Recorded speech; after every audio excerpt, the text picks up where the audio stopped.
What's up, everybody? My name is Dell. This is Dell on Movies. Thanks for hanging out with me. If you've been here before, thanks for hanging out with me again. Welcome to another episode of Movie Swap. We got a special Saturday edition. So I'm looking forward. I'm very excited because of my guest. My guest, he's probably the straightest shooter in the game. He's got a great channel. He's serving up life lessons for us. I hope you are all checking it out. I'm talking about Nick of Movie AV Impulse. So let's welcome him in. What's going on, my man? What's going on, man? How you doing? I'm doing pretty good. Thank you for joining me today on this Saturday. Yeah, well, thank So, you for, redoing it for me because, my schedule is so hectic with trucking. So I appreciate you doing it on a Saturday. hey, no biggie, man. We do what we got to do. All right. So my first question to you, I brought up life lessons. So probably the favorite video of mine from your channel is the life lessons video. I think there's only been one, unless I missed one. You did No, the no, there's only one. only one. You did the one Bronx Tale.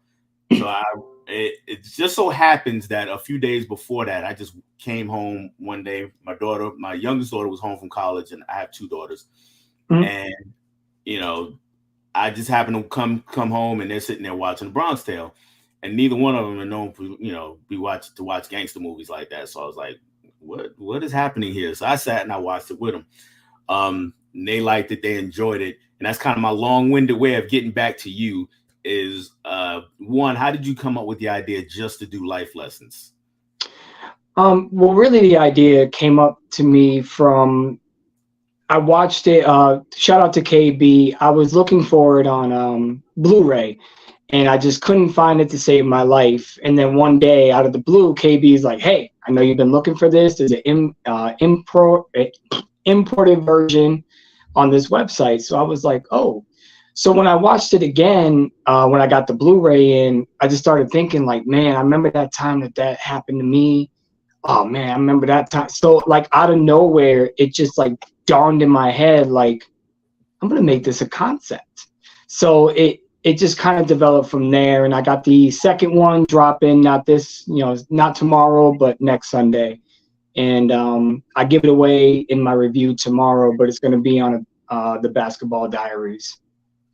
So Oh, I'm okay. gonna be talking about, like addiction, how it's not just in the form, like people, when people think of addiction, they think of like alcohol or pills or something of that nature, and it's not always like this. What we do back here, this is an addiction. You know what I mean? So addiction comes in many forms, and so I'm doing another life lessons. And like I said in the Bronx Tale, it won't always be on my personal experience, but I do have personal experiences with what goes on in that movie. So it just kind of popped up, and I'm just one of those guys that I'll be honest. You ask me a question, and I'm going to be honest with you. I've been through a lot. So, and there's other people out there that, been through the same thing that I've been through. And when I watch a movie, I'm one of those ones that geek out, special features and commentaries and interviews. And so for me, I just like to look at movies in a different point of view. I can't just watch a movie and say, oh, that was good, that was bad, Gotcha. unless it's like a horror movie, something like that. But when it comes to like drama or, drug dealing movies, which we're going to be getting into today, different things like that, it just hits different for me, especially growing up in the projects. There was a couple of years, like I said, in the Bronx Tale, a couple of years of my life when my stepdad was around. We were living on top of the world. My stepdad, he worked for Continental Cable way back when. I don't know if you remember Continental Cable, but Mhm. before Comcast bought him out, we were living pretty. I mean, we were in a nice knit neighborhood, and then when he left, it was like boom, right back to the projects, government cheese, Section 8. You know what I mean? I remember So Governor Keys had a lot of experience with that. yeah, man. I mean, I remember getting the whole block and having to Yep. cut, and I always cut the thickest piece and got yelled at by my moms. Now look, if you did it, if you was a real one, you had a big butcher knife and you was trying to cut it, and you had one side that was thick when you cut, Yep. and the other side that was mad thin on the other. Yeah, because you ain't really know how to angle it right, so you would get that little what I like to call a door wedge. Yeah, really, you get a dough. Yeah. It But makes I appreciate somebody, liking the life lessons. It didn't hit as hard as I thought, but sometimes being brutally honest will hurt you more than just making a concept. So I'm hoping at one point it'll take off a little bit more. it's one of those things where we were talking a little bit about backstage about the things that's popular. It's certain things are gonna get the most views. We get the unboxings and we get the hauls and you get the live streams where get everybody involved. Those are pretty popular, so we see a lot of those videos. But the more heartfelt ones, the ones that the creators really want to make, sometimes don't hit as hard, even though they're personal to us and they feel good to us. And so I get it and I appreciate it. And when I watched it, I really did appreciate that you put it out there for us to see. Yeah, because everything is stamped and certified. I keep my coat and coat check, so. Right. And then the one I did about my cousin too, that was top 5 shows and movies that we watched together. That was just a tribute. That one is my cousin is like my ride or die. Like I'd still to this day, take a bullet for him. So when I did that one, I told him I was gonna do it, and I was like, "You ain't embarrassed, right?" Because we both the same age, so I was like, if I do this video, people might make fun of us for watching Saved by the Bell and really trying to be like, I was really legit trying to be Zach Morris. Like I ain't gonna lie, I had the cons, I had the polo joints, the nice little collar shirts. I had the wave thing going, everything. How did that come off in the projects? Me and my cousin, we kind of kept that hidden, but I would rush to his house before school would start because it would start mad early. So I would get up crazy early. I'd run to his house and we'd watch an episode before we went to school together. And it was one of those things we kept secret. We didn't tell nobody, but I used to change at his house. So when we were done with school, I would go to his house after school and change into my thug clothes, you know what I mean? To keep you know what I mean? But in school, I was like, I just had the whole thing going, you know what I mean? I wanted to be Zach Morris so bad. It was crazy. Now, see, Saved by the Bell came, I was already in my 20s when it came out. Yeah. When I looked at it, I was like, oh, this is terrible. I don't know what kids are watching. But I had some younger siblings that one of my younger siblings, he watched it, and then some other people I knew watched it, but they were all younger than me. So I was like, yeah, it's not for me, not my era. So yeah, no, but can I tell you, like I told you, but when I found out your age, man, you don't look your age. I thought you was in your late 30s, like at most. So I appreciate it. When you said that, I was like, he's only 10 years older than me. Like I thought you was younger than me. No, I always thank my mom for that good gene. She passed them on. My mom's my dad passed it on to me, my real father. I don't really talk to him a few times in my life, but the man is spitting image of me. It's scary. We could get into that because I understand that life a whole lot. We could get into that another time. That's going to be a life lesson. That's going to be a life lesson episode pretty soon, but I'm only dropping one of those a month.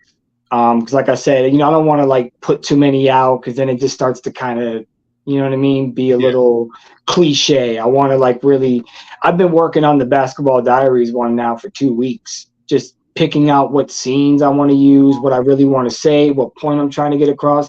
A lot of thought goes into those. And is going to be going into those ones, especially because that's, like I said, for me as a creator, it hits me in a different way. And even if it only gets 30 views, I got 30 people, I got the point across. Yeah. So it works for me. Yeah, keep doing it because I mean, it's no point doing this if you're not, getting something out of it yourself. Yeah. Aside from people liking you and saying, "Hey, Nate, you had a great collection." And, if you get that, you can get anywhere pretty much. You just show a couple of pictures, but if you're not getting more than that, to me, then there's no point in doing it. Yeah, I agree. All right. So before we get into the movies that we're going to talk about, let's see who is in the chat. We did have a few more people join us than when we first started, so I appreciate each one of y'all. And we're going to start with Walter Jones, and he looks like he was first in. He's saying what's up to both of us. What's up, man? What's up? And what's Johnny watching is here. See, he's also saying what's up. Yeah, he's got a YouTube channel as well. I was Okay. one of his first subscribers. He's going to be coming up there. He's a really good guy. You should probably go check his channel out. It's actually called What's Johnny Watching. So, definitely, he's a really good channel. He just put up his Air Force One review on 4K. We both had different opinions on it. So that's why I always say to people, watch everybody's review and make your final decision. Don't go off of what I say. Don't go off of what just one other person says. You should always watch multiple before actually making your final decision. So go check his channel out. I'm gonna be honest. I don't watch anybody's review before I see the movie. I watch the movie and then I'll go watch everybody's. Oh yeah, because mine got spoilers. Mine's always got some kind of spoiler, and I try to give a warning, or I just give a synopsis of what the movie's about. Yeah, without giving it away. And it's not even that. It's not even spoiled. I mean, it is spoiled because I don't like the movie spoiled for me. But more than that, is once I've watched somebody's review and now I have what they thought of it in their head, and then my expectations are turned a certain way. So I'm like, you know what? I'm gonna go into it blind or cold, as whatever you want to call it, as much as possible. And then afterwards, after I've already formed my own opinion, all right, I'll watch everybody's review, whether you agree, disagree, spoilers or not, whatever. Yeah. I haven't watched any Scream 6 streams, which I missed out on the Lost Girls because I don't want any spoilers. I haven't seen it yet. I'm probably gonna go see it in about another 2 weeks. So I've been staying away from all those videos. I was in the chat for that, and so I watched it, and yeah, there was definitely spoilers. I mean, they just went. Yeah, and it sucks because I watched their other 2 episodes, and they're doing their thing. I'm really happy that all worked out. Right, Emmett is in the building. What up, Emmett? What's up? He's saying, and looks like he's got a question here. Yeah, what did you mean the movie collection battle is fan base? I'm guessing he's talking to you because I remember you saying that. Yeah. So, all right. So, I'll just use the same example that I used last time. Ben Buster and Alex at one point went up against each other. And one of the questions was something about superheroes and like what collectible you have. And I remember Alex pulling out Spider-Man, and he pulled out some trash wannabe limited edition pop. I hate those Funko Pops, so excuse me. I am not a big fan at all. So he pulls out a Funko Pop that's his limited edition that you could probably get at Walgreens.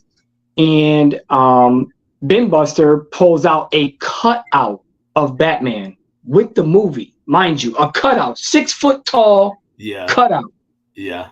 And Alex ends up winning that round because he picks a Funko Pop. Yeah. So that's so,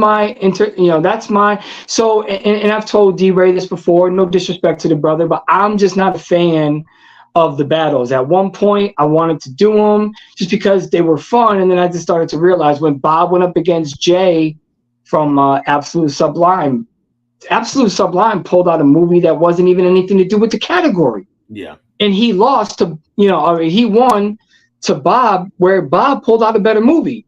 So to me, it's just like fan based. If I got 10,000 followers and you got 11,000 followers and more your followers jump in, they're going to defend you. It's just like me. I will defend Jay-Z as a rapper to the death.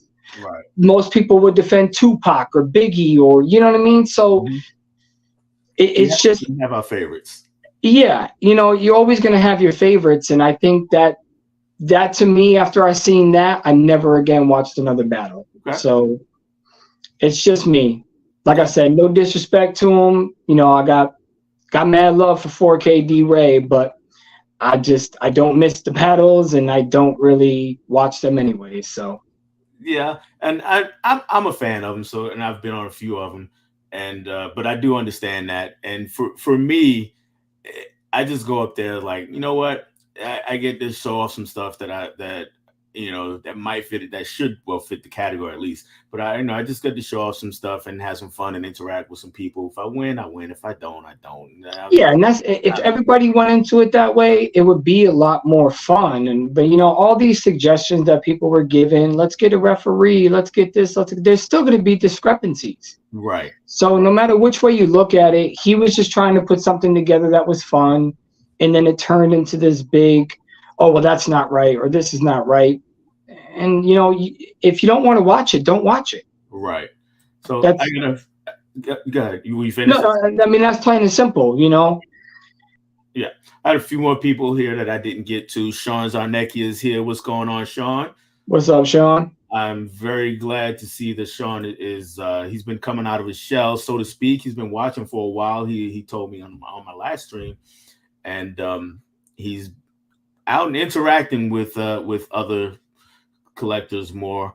And I got to understand why he's not really doing a YouTube channel. So I totally respect that. If you ever get the chance, Sean, though, I will definitely be supporting you. Some people just saying what's up to Sean and going back and forth. Most is welcome here. There you go. You froze up for a second, but you're good. Sorry. Oh, okay. I hope that doesn't happen anymore. Man, I don't need internet issues in my life. I really don't. And Nick Truth, Walter says, collecting movies is an addiction. It is. There's, like I said, there's so many different, but that, like I said, there's going to be a couple of mentions of like what I went through in my real life relating and pertaining to that movie. But for the most part, I'm just going to use the movie as an example to, bring out addiction. Because like I said, it's not just one thing. I hate when people mix addiction with just alcohol and drugs. It's not just that. I mean, this is a literal drug for me. I just now have to be more wise with what I buy. So. Right. And I agree. I've definitely got that collector's gene in me. Before this, it was CDs. God. Before that, comic books when I was younger and baseball cards when I was even younger than that. So I get it. Yeah. Sean. It's crazy. Remember the big old CD cases that we used to have that hold like 120 discs, and you used to slide them under your passenger seat? Yeah. Just do this. Matter of fact, I've actually got one still. It holds like 30, 40 CDs in it. But since I haven't bought CDs in such a long time, there's really not much in there. Yeah, same here. I got a lot of my old, I used to go down to the bootlegger and buy mixtapes and stuff. But, it's funny. Yeah. Just thinking about that. Like we used to shove we used to be aggressive with CDs. I don't know about you, but I'd be at the stoplight real quick to change out the CDs for something that hits harder in the bass, because I've always had systems in my cars. So you would reach for something that had mad bass at a stoplight just so people look at you. And Yep. And eventually I wound up getting a CD changer. So I had 5 CDs to pick from, so I wouldn't have to do that as much. All right, Walter, but it's an addiction we all love. True to that. Yeah. There are worse things, and there's worse things to be addicted to. 4K Media guys here. What's up, 4K? What's going on? And there's the man that's in every chat, Holland Oates. Every time I hear that name, I always think of a Hall and Oates song. Every time, I swear. Yeah, no. The first time I seen him in a live stream, I think was on Bob's channel, and I seen his name, and instantly I thought of the song and the name of the band, and I'm like, oh man. Yeah. That's that's what it was. It was he needs to start a channel. He does. He don't want to show his face, but I need you on the top 5, Holland. He might be tired of hearing that by now because everybody says it over and over and over. All right, I'm just gonna scroll down, see if there's anybody else that I did not mention, or if there's anything else that needs to be up here. Well, as long as you reach one person, that's all that matters. I guess he's talking about life lessons. Yeah. I mean, like I said, I got some pretty good reviews, but what hit the most on my channel, and I mentioned it recently, was I did a video, top 5 Dolby Atmos movies, and that went off the rails. And at first it didn't do anything until about a month and a half in, and all of a sudden I started getting all these comments and commenting, and I'm like, and I look at it and it's up to 6,000 views, and I'm like, I'm only like 40 away from 9,000 at this point with it. It's still hitting. It's strange the way that happens. It'll be sitting there nothing, and then all of a sudden, the right person watches it and shared it and takes off. Dude, it's crazy how it just took off. And I'm doing another one too, because I found in my personal collection one that especially I jumped when this one scene happened, and I heard it in my ceiling speakers, because I got a full, speakers in the ceiling, back, front. And when I heard it, me and my wife both jumped. I was like, what the hell was that? Like, it was crazy. So that's probably going to be my number one on that one, but it's crazy. All right, 4K Media Guy did a stream live with a couple of guests. Check it out when you can. I probably will, because I've seen it. Nick, I have not seen it yet, but as soon as I'm done seeing it, I'm going to go back on Cody's, because I know Cody did a spoiler free, and then halfway through he went into spoilers. Yeah. Same with Mel from My Killer Podcast. Same with Justin. He did one. Sue did one. Yeah, and then I gotta catch up on the Lost Girls episode 3. Yeah. So I just didn't want to get it spoiled. All right, Kira is in the house. What's going on, Kira? What up? What up? Love it when her and Miko are stopping by, and they stop by most of the time. Yeah, man, such strong supporters, man. I really appreciate it. If anything else, if nothing else matters, I really appreciate the support. All right, what's Johnny watching? He says, thanks for the shout out. Really appreciate it. Yeah, man, there's room for everybody in this. All right, and this is the last one I'm going to read, and then we're going to get into the movies, because we've been doing this a while already. So this is James at 20th, 21st. He says, hey, Del and Nick, happy Saturday. I'm big on trying to avoid spoilers too. I'll come back to the Lost Girls episode after I see Scream 6. And the reason I really wanted to mention this particular comment is because of who it is. And just, if you're still in the chat, James, we're gonna talk about a Criterion movie a little bit later. Not the first movie, but we will have a Criterion movie for the second one. Yeah, which I was blown away, man. That was crazy. All right, cool. Let's get into the first movie. I'm gonna let you go ahead and intro the first movie. This is the one that you recommended for me to watch. Just before you do, if anybody is not familiar with Movie Swap, what we do is we're recommending a movie that the other person has never seen before, and then we come together to talk about it. Go ahead, Nick. Yeah, and I just want to say real quick, I like the way that you do it. So basically what Dale has you do is he gives you a list of 10 movies. Out of the 10 movies that he sent, I've seen 6 of them. So for me, I was just kind of like, all right, which one do I want to do? And then that one that we're going to talk about just hit me. But I really like the way you do that, and the way you just give 10 movies instead of saying, go see this. So don't keep that up, because I really like that, and I really like this segment as well. I think this one's going to really take off too. But I really like this segment. Just wanted to say that real quick before we got into it. But all right, excuse the other ones, but today we are going to be talking about Empire, which Empire is a John Leguizamo movie. I did like a kind of like a review and an overlaps on it, because it doesn't even have a Blu-ray release. And right now, this 4-pack is about the best way to get it, because if you find the actual DVD with just the cover, it's a little on the pricey side. So for the price of all 4 of these, I got a pretty good deal. But Empire is basically about a drug dealer who needs to clean his money and wants to get out of the game. But he's also got a crew that runs with him, and he's got to figure out what to do with the crew. And he tries to lead them into the path that he's going, but they're not having it. They're just used to the streets. And after a while, he meets up with this other guy, and that guy basically talks him into investing into the stock market, is what they portray it as. But I mean, it could be like something else, but they portray it as being the stock market. And then you just happen to see a lot of double, triple backstabbing, crossing. I mean, the movie gets crazy, and it's never talked about like ever. So that's why I made a video about it, because I absolutely love that movie. What did you think about it? I did like the movie. I did like the movie. I did have a couple of issues. I think that might explain why it didn't go as far as some of the other ones, but we'll get to that in a little bit. So my first impression when I put it on, well, let me go back in the day. I remember when the movie came out.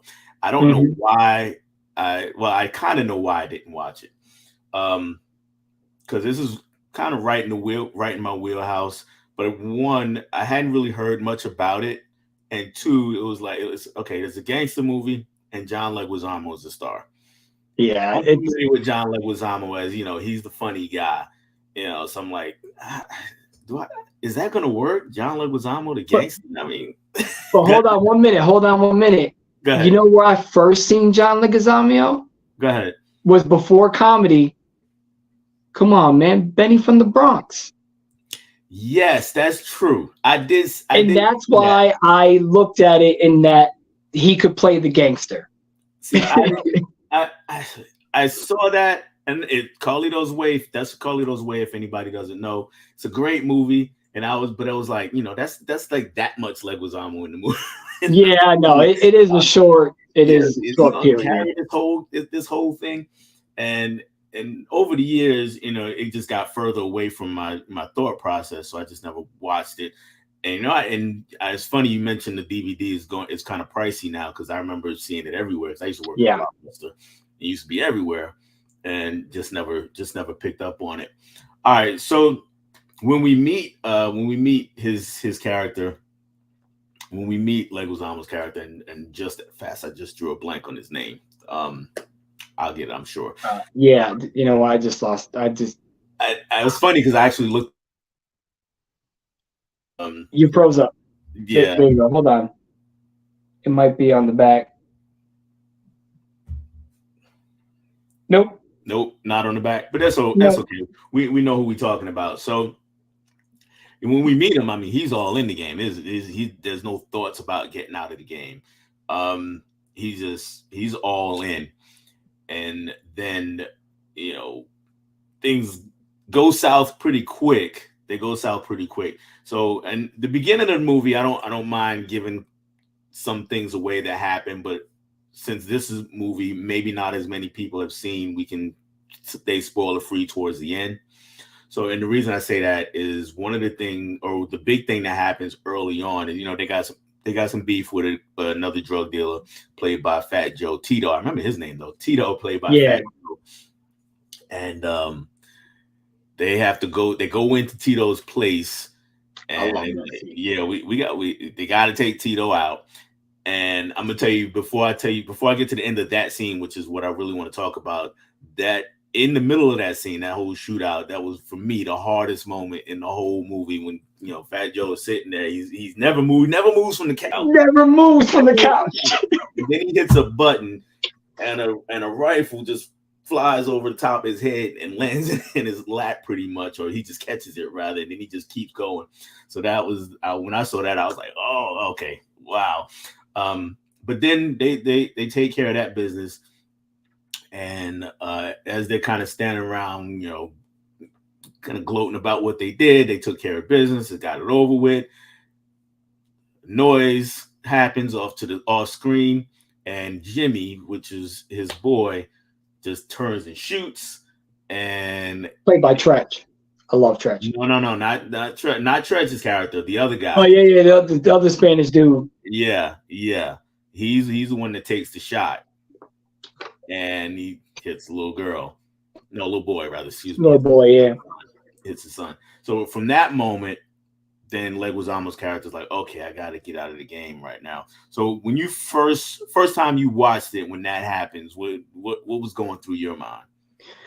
Well, it was a sad moment because me not having much of a childhood, because I had to start taking care of my mom pretty quickly after my step pops walked out. It was like, damn, like it was a shocker because I wasn't expecting that. I thought that it was going to be more of a revenge thing. Like maybe towards the end of the movie, you know, they were going to do like a he got older and, you know, goes to avenge his father's death. Yeah, that no. No, but yeah, that shocked me because, like I said, that was the first thought while they were doing this whole shootout. I was like, "Oh, watch, Fat Joe's son's gonna survive, and then he's gonna end up popping him or something like that." Right. Now, speaking of Fat Joe in particular, I will say this for him. I thought he did pretty good in the role. I thought he was really good. I thought, and so when I was watching, because I've seen him in I think I've seen him in a couple of things as far as movie wise goes, and of course, you know, I've seen, I don't know, 1,000 interviews with Fat Joe because he's a funny guy. But I thought he did really well, and so my first thought was, why don't we get more Fat Joe in movies? What's happening here? Yeah, I don't know. He never took off, and I don't know why. No, and you know, maybe it has something to do with he's Fat Joe. I mean, he doesn't have the movie star body. I get it, but you know, I thought he was really good though. He was. Yeah, he was good. You mentioned Tretch. Tretch was good. Tretch actually, I thought he got better in as the years went on. Yeah, he did some other movies, and I thought he was really good in that. He was decent in this one too. He was pretty good. But you could tell it was kind of one of those early roles for him, because like he was in Juice, but he just kind of stood in the background in Juice. Yeah, he kind of wasn't doing much. Wasn't doing much at all. But he was pretty good. All right, so we get Leguizamo's character, and then we get his girlfriend. And I'll call Leguizamo's character G, because he had the big G necklace, big G chain he was rocking. Yeah, that was his brother's name. I just can't remember what it was. It's drawing a blank now because we're on camera. Right. I'm trying to be sly and look it up at the same time. But we got him and his girlfriend, and they had this relationship where he is really the one for him as far as he's concerned. And so she's in school, she's in college. He's obviously the big time drug dealer. And did you think, I'm gonna ask this question, try to see if I can. Yeah, let me ask it. Just go ahead and ask. Hold on, you froze. There you go. All right, you good. Okay. You good. Do you think she was as smart as he said she was? Because that was his first thing, was she's smart. She's the only girl that's as smart as me. No. Okay. I don't think she was at all. And especially the scene where she walks in and catches him with the other girl, she should have been smarter than that. Right. You know what I mean? And she should have saw the hustle coming from a mile away. Right, man. That because I know my wife, or even before she was, you know, my wife, when she was my girlfriend, my wife is intelligent. Right. You know what I mean? So my wife would have picked up on that, like, you know what I mean? Mm-hmm. So I think it might have been a little bit different because it was her friend that, you know, it was her relationship with her friend that got it set up. And I know what you're saying. I don't know. My wife still would have been like, nah. Right. Sometimes when it's our friends, we don't really see it. You know? Yeah. No, I hear that. Yeah. So that was my thought, but I was definitely like, no, she should have saw that a mile away. But I was more concerned that he didn't see it coming from a mile away. Yeah. You know, he was he was on the ball, and then by the end of the movie, let me take you behind the scenes on my end. I watched it a few nights ago. I watched it, I think Wednesday or Thursday night, and then I actually while I was running around doing a lot of shopping today, but I got a Tubi app on my phone, so I'm in Walmart and in grocery stores. You know, I'm shopping and watching Empire again to refresh my memory. So by the end of that, I was like, you know what? He kind of got starry-eyed and dumb when he was around white people. Yes. Yes. And that's where I think a lot of his demise was, because he, like you said, he should have saw it coming. I mean, do you know how many Instagram messages? I'm sure you get them too, but how many Instagram messages I get with, oh, invest in Bitcoin with me, or hey, give us $30 a month and we'll upgrade your YouTube channel and you'll have 10,000 subscribers. I mean, it's like certain things you gotta see coming, especially street knowledge, and this is just my personal experience. Street knowledge is going to get you out of a lot more situation than book knowledge. Right. So I feel like he should have definitely seen that whole thing coming. But the second he got around him, he just became this totally different dude. Yeah. And it was like, dude, what are you doing?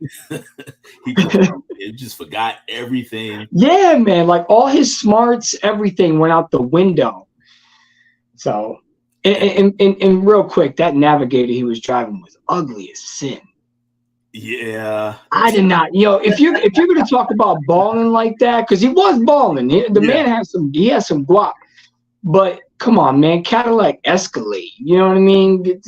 Push an H1 Hummer through the hood or something. You know what I mean? Like that Navigator was ugly as hell. That rims was corny. His taste is his taste. Whatever. Yeah. But I just was like, oh my God, like you're a hustler. Like me, I would have had the Benz 500 or you know what I mean? Right. Something like that. Right. So most would have had had the Mercedes or the Escalade for sure. I know that. Escalade, the square body Mercedes, and the Beamers. They were just like growing up. And then when Lexus came out, I mean, I had a GS 300 at one point back in the day. Those were my money making years before I smartened up.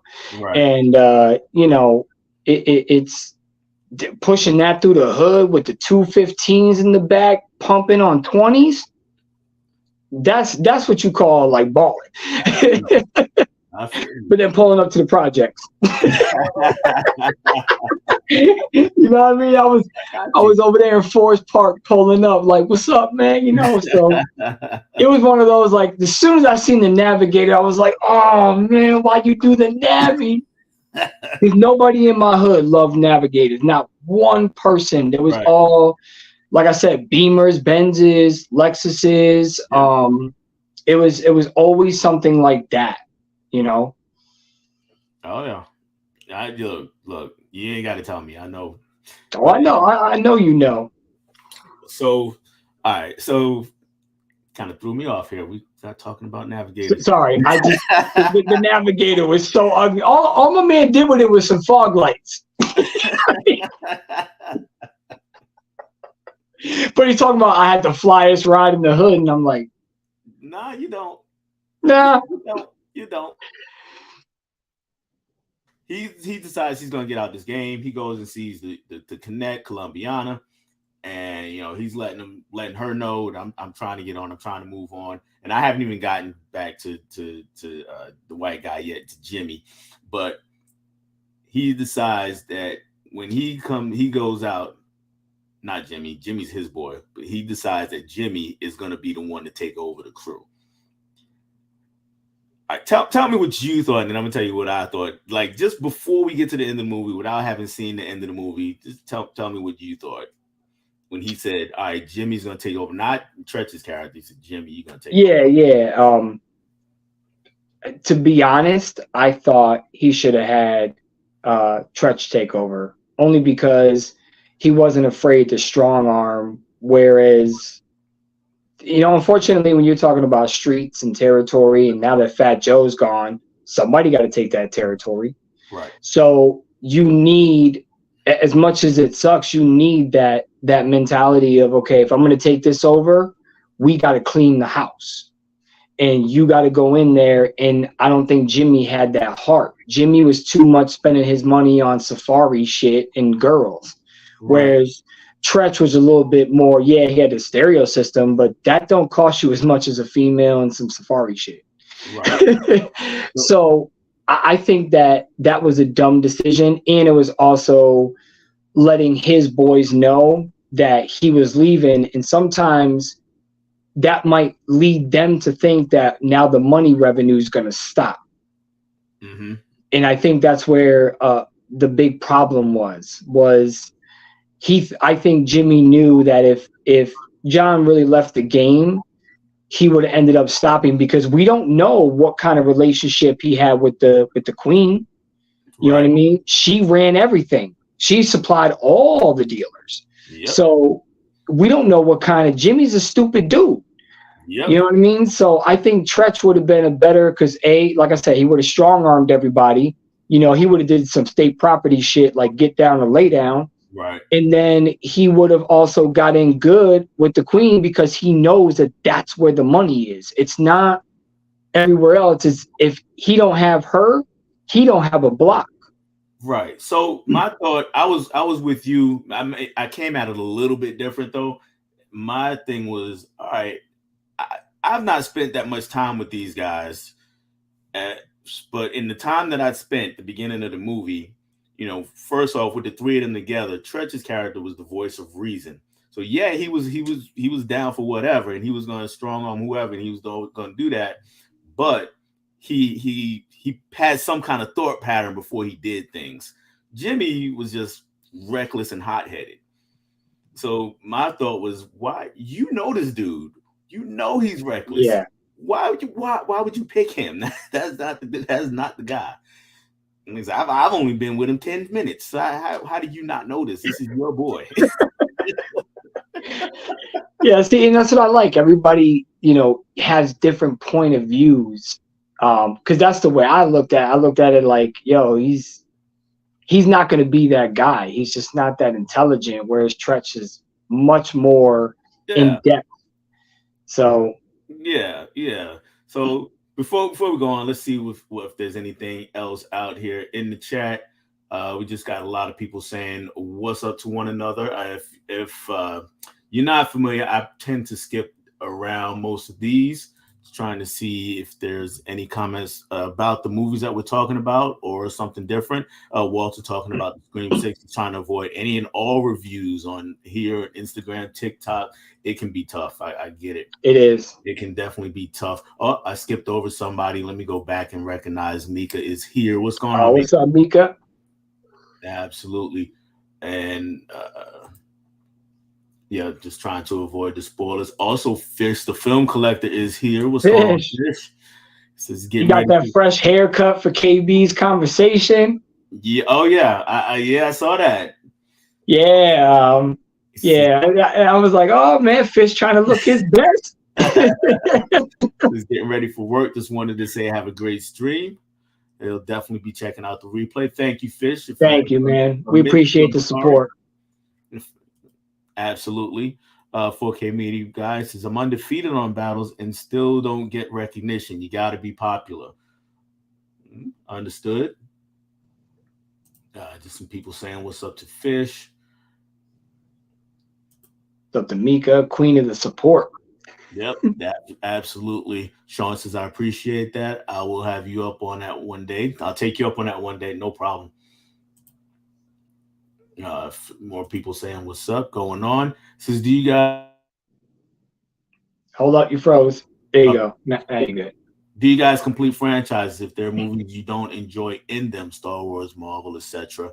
I do, but that's part of my addiction. So if I start down a franchise road, I'm just gonna get the whole thing.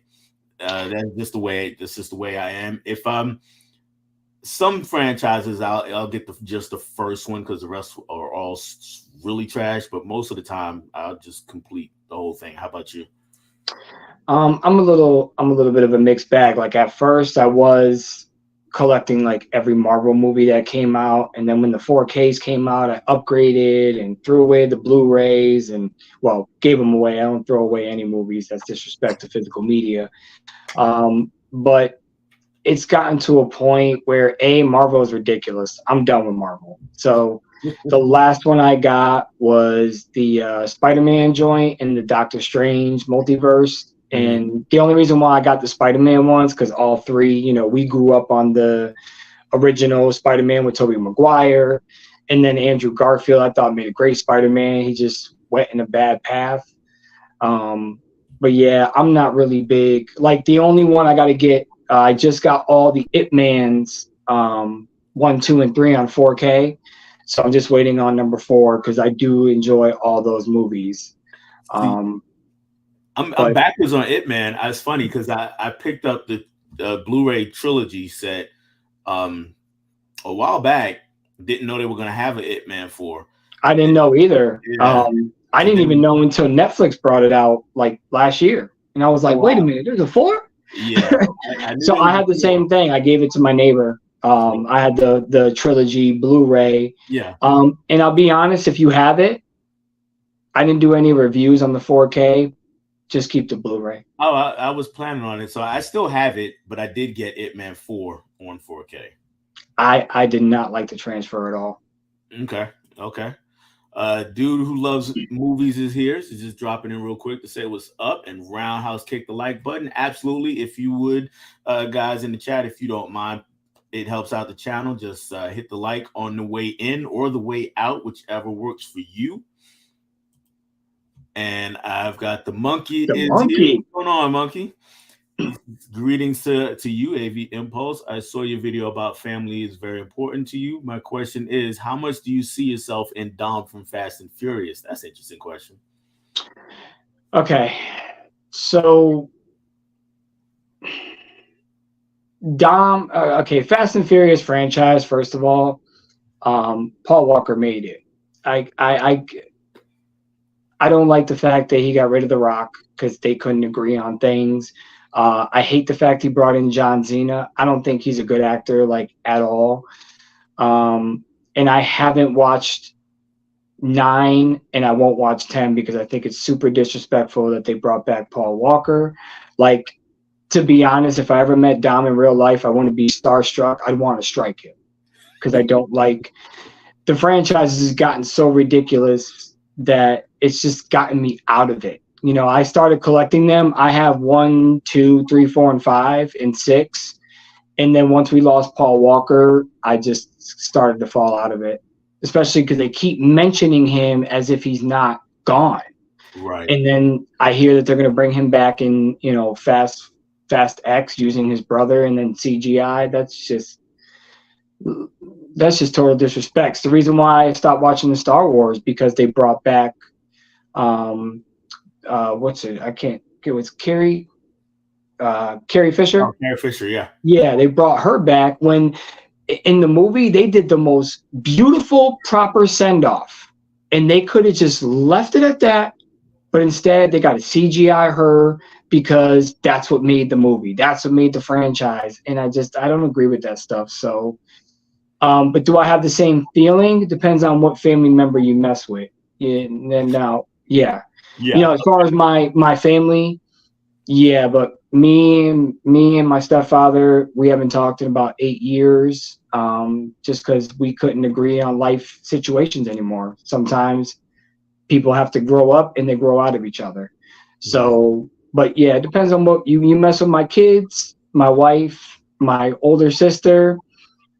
Yeah, I'm gonna whoop your ass. But other than that, you know, I'm my cousin Eddie, but my cousin Eddie used to whoop my ass, so I don't think he's gonna need my hand. But you know, I do have the same strong passion as far as family goes. Yeah, it's you definitely got to protect your own. Right. I understand that. As far as that particular franchise goes, in my house, we're fans, and I totally get and was. You froze. There you go. There you go. Let me pull up my other. Let me pull up YouTube. Let me see if it's actually freezing on that. Pulling up on my phone, guys. Okay. Because sometimes it's like frozen here but not there. Okay. So you know, I don't know. Well, it's just once it freezes, your audio cuts out as well. Right. So in my house, we're fans of the franchise, and like I said, I totally get what you're saying about Paul Walker, and I completely understand that. I always looked at those movies as just kind of dumb fun. So when they went into space, for instance, in the 9, I was like, okay, this is just dumb. It's fun, and I just watch it like that. They probably should leave the whole Paul Walker thing alone. If they want to have a different character, like they were doing it with Clint Eastwood's son, they were kind of trying to make him the new Paul Walker, but I don't think it's working out. I don't think anybody likes him. So they're grasping at straws, and they're grasping at one they probably should have left alone. Yeah. And that's just me, man. I'm not discouraging anybody from, thinking differently of it or anything like that. I don't want to steer away. If you love something, just like I love something, you'll never convince me that any Ninja Turtle movie is going to be better than the 1990s original. So, but that's just because I love it. And I absolutely hate the direction I'm seeing so far from Seth Rogen. I'm actually pretty pissed off about that. They're not good. No. I do have them, but they're not good. I did. Well, no, I'm not talking about those. I'm talking about the new animation one coming out. The Rise of the. He's got an. No, we're talking Ninja Turtles.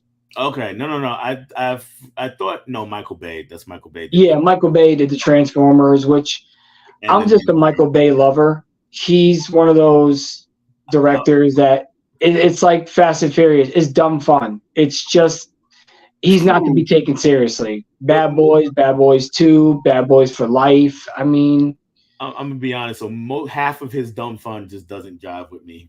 I love it, dude. His explosion. We have to understand too. My first passion is electronics. Right. Second passion is movies, but I love hearing the surround sound, like the thunder crashing, bullets flying, vans going off a cliff. I love all that shit.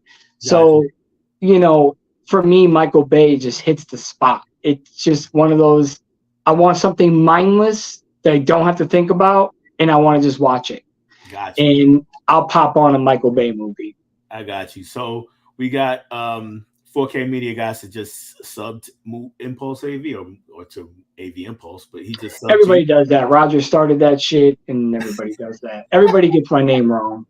And then everybody asks me what it means, and in a technical term, it means movie, audio, video, impulse. Right. But I shortened it because that'd be pretty long name. Dude who loves movies says Nick is the truth in the booth. Thanks for all the support. Yes, sir. And my guy right there. I'm doing the top 5 with him coming soon. Okay. Yeah, I got him. I got a lot of other guests lined up. It's just a matter of getting them to make me a video. It's tough because everybody has different schedules. That's why I do it the way I do it. And in that way, nobody, like when you did it for me, I have fun with that, man. That was so fun. That was a good one.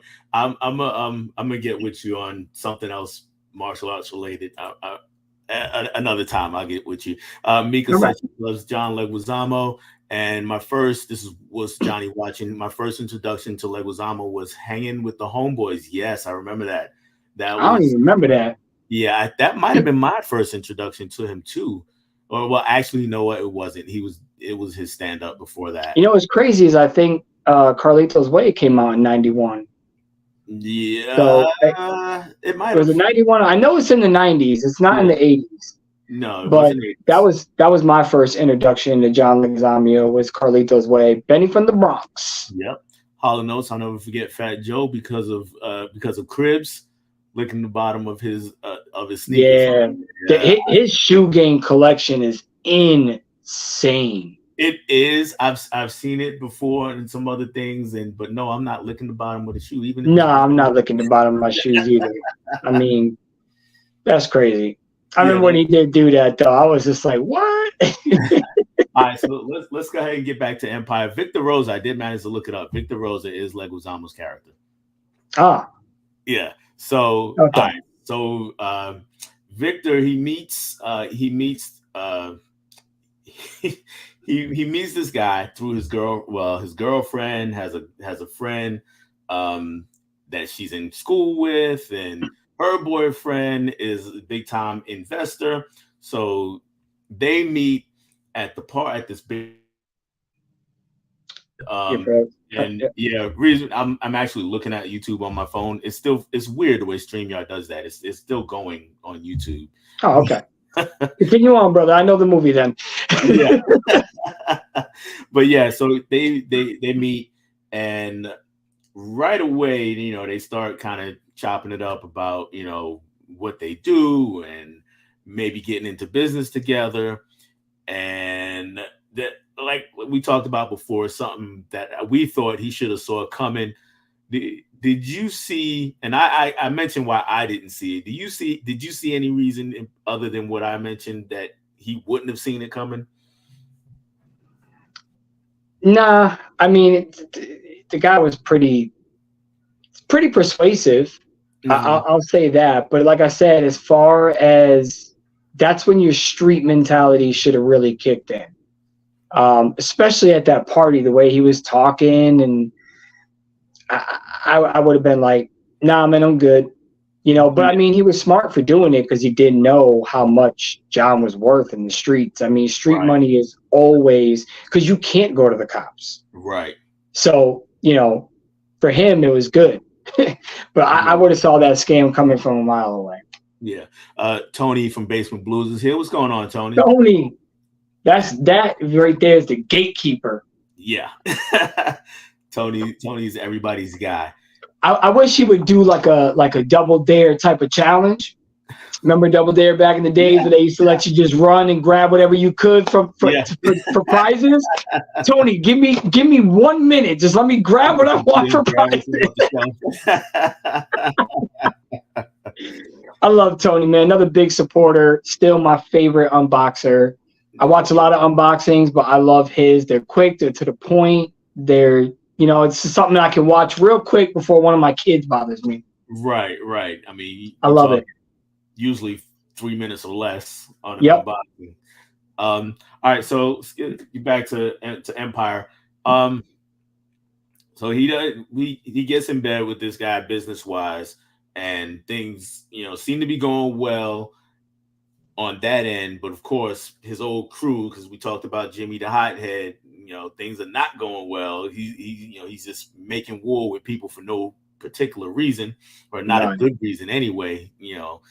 And he was just, to me, just wild disrespectful to the Connect. Like, this is where you get everything from. How are you just gonna be, first off, when Victor John Leguizamo, when he's talking to her top guy, and he's like rolling his eyes, and what do you care about this guy for? And da da da da da. It's like, this is where you get everything from, right? You understand this, right? And apparently did not, and that was another reason. Yeah, another reason why I was like, man, how are you gonna pick Jimmy to run things? Same thing. Yeah, how are you gonna do that? So now, without spoiling it, we're gonna kind of scoot ahead to the end in a little bit, because the more we talk about it, the more you're gonna have to get into details, and I don't quite want to do that. So let's scoot ahead to the end. Bottom line is, of course, we get his business deal, and it doesn't go the way that he wants it to. The business deal, by the way, for anybody who is carrying, is got by a guy named Jack Wimmer, and that's Peter Sarsgaard. And that's kind of what I was making sure. I was just looking at, making sure I had the name right. Jack Wimmer, played by Peter Sarsgaard, and that doesn't go the way he wants it to. So then his life is going just thrown into turmoil everywhere. His relationship is not going the way he wants it to. So we finally, he starts to look like he's turning it around towards the very end, but then the end actually happens. If you could, again, trying not to spoil it, what did you think about that? The first, if you could remember, put yourself in the mind of when you first saw it. How'd you feel about when that happened? Well deserved. Well deserved. Okay. I mean, yeah. I mean, if you're gonna, I've always been a person of my word. So when I've always been a person of my word, but I also believe there's no such thing as a favor. Because you do something for somebody doesn't mean that somebody should do something for you at the same time. Okay. But without spoiling it, well deserved. That's all I'm gonna say. Okay. I was not expecting that answer from you. And the reason why is because I've heard you talk about this movie before today. I've heard you talk about it a few times. Either we chatted back and forth on Instagram or watching some of your videos and seeing you talk. I've seen you talk about this movie a few times. So I wasn't expecting that answer. I was expecting something a little bit different. What were you expecting? I think I was expecting something a little more, maybe a little more compassionate. No. Okay. Listen, so because of the sum of money, I would say if it was 100, 200, even $500, I'll even say 1,000. I'll let $1,000 go. You can have that. Right. That just means I got you out of my life, whatever. But that amount of money, nah. Okay. No. Okay. So, like I said, well deserved. Okay. I mean, I was thinking the same thing because when it happens, I'm like, yeah, that's about what's supposed to happen. But yeah, just because of how much I had heard you talk about, I wasn't quite expecting that. But yeah, I agree with that pretty much. All right, so let's let me give my quick thoughts on my overall thoughts on this movie because I had never seen it before you suggested it to me. So overall, I thought this was a good movie. Um, I think some of the things that held it back was the storytelling kind of it got in its own way and it kind of rushed in a couple spots. This movie's what, hour and 35, hour 45. Yeah, it's around there. Yeah, so and you a lot of times, especially if you've heard me talk about something like Avatar or even Avengers Endgame, it's like those movies are way too long. Why are they Yeah. so long? But in this case, when it ended, I was like, that movie should have been longer. Yeah. I needed at least 20 more minutes of movie to flesh everything out and make it all flow together better. So that. I wonder if it just has something to do with budget or something like that. Because you have to remember too, run times also they hold to a budget. I'm sure it did. Yeah, I'm pretty sure because it wasn't a heavy budget movie, and then you factor in all the editing, paying people. So I want to say that's the reason why we didn't get like that movie could have easily been 2 hours. Easily. Yeah, and it would have been exciting too because it wasn't like it was a boring storyline by any means. But no, it wasn't. It wasn't at all a boring storyline, but I felt it needed more, and I'm sure budget has something to do with it. I don't doubt it for a second. But it's like some of the things that in the story also, it was hard for me to gauge time, and that also kind of messed with me a little bit. So I could never tell how long things had passed because, like, from once. Yeah, you can't tell if it's a week or like 2 days or yeah. No, I do get that too. Yeah, he gets in the business with your boy, and he moves out real quick, and then the very next scene he comes back in, and he sees his boys when he just happens to be in the neighborhood visiting. And they're like, "Oh man, it's been a year," but it turns out it hadn't been a year because his girl she's still pregnant. Yeah, what are we doing here? When is this? Yeah, that was that was one of my downfalls with the movie as well. I mean, it literally and it's like from the projects to that beautiful ass apartment, right, back to the projects was literally like 10 minutes. Yeah. It was just boom. 10 minutes. And yeah, that was my whole thing. I was like, what's happening? When is this all taking place? Yeah, she still was pregnant like a year and some change later. Yeah. I forgot all about that. All right, you got that one. You got that one. So that kind of took me out of it. And like I said, I just needed more because some of the things just didn't quite jive the way I wanted them to. It was like, if this had been fleshed out maybe 5 more minutes on this thing right here, then it would have worked better. And also there was other movies that came out either just before it or just after it that did a kind of similar thing. And Carlito's Way really is one of them. There's a lot of similarities with this movie and Carlito's Way. Sugar Hill, the one with Wesley Snipes. Oh yeah, Sugar Hill. Yeah, and so they do that similar thing with you got the gangster that wants to get out the game. And to be honest, I thought those did a little better, but this was a good movie. So I did like this movie. And the other question I always pose is, would I recommend it to someone else? I would, especially especially my family members who are all hood movie connoisseurs. So we would That's what I am. yes. So I would definitely say, hey, check this out if y'all haven't seen it. And I'm definitely gonna ask my brothers next time if they if they have seen it, because I don't know if any of them have. You'll know when somebody sees it because the very first thing they always say about that movie is, "Yo, remember the part where Fat Joe hit the Yeah, thing?" Yeah, and that's always the first. Yeah, I mean, it does strategically land perfectly, like right in his. yeah. I But everybody loves that one part. That part when that shit's ooh. yes, yeah. You know what though? I got the sense from that character that he practiced that. Yeah. He makes sure that if something pops off, he's sitting right in that spot. Yeah, and you know what's funny is when they realize he's got the shotty, what's the first thing they do? They spread right out. Yeah. I love that part. Oh, it was amazing. Like I said, that was definitely the best part of the whole movie was that one scene just made the whole movie worth it, whether you liked it or not. Yeah, I was actually hoping that you were going to pick New World because so many people have slept on that movie. So I've seen New World, and we're just to make sure we're talking about the same New World. We're talking about the one with Colin Farrell.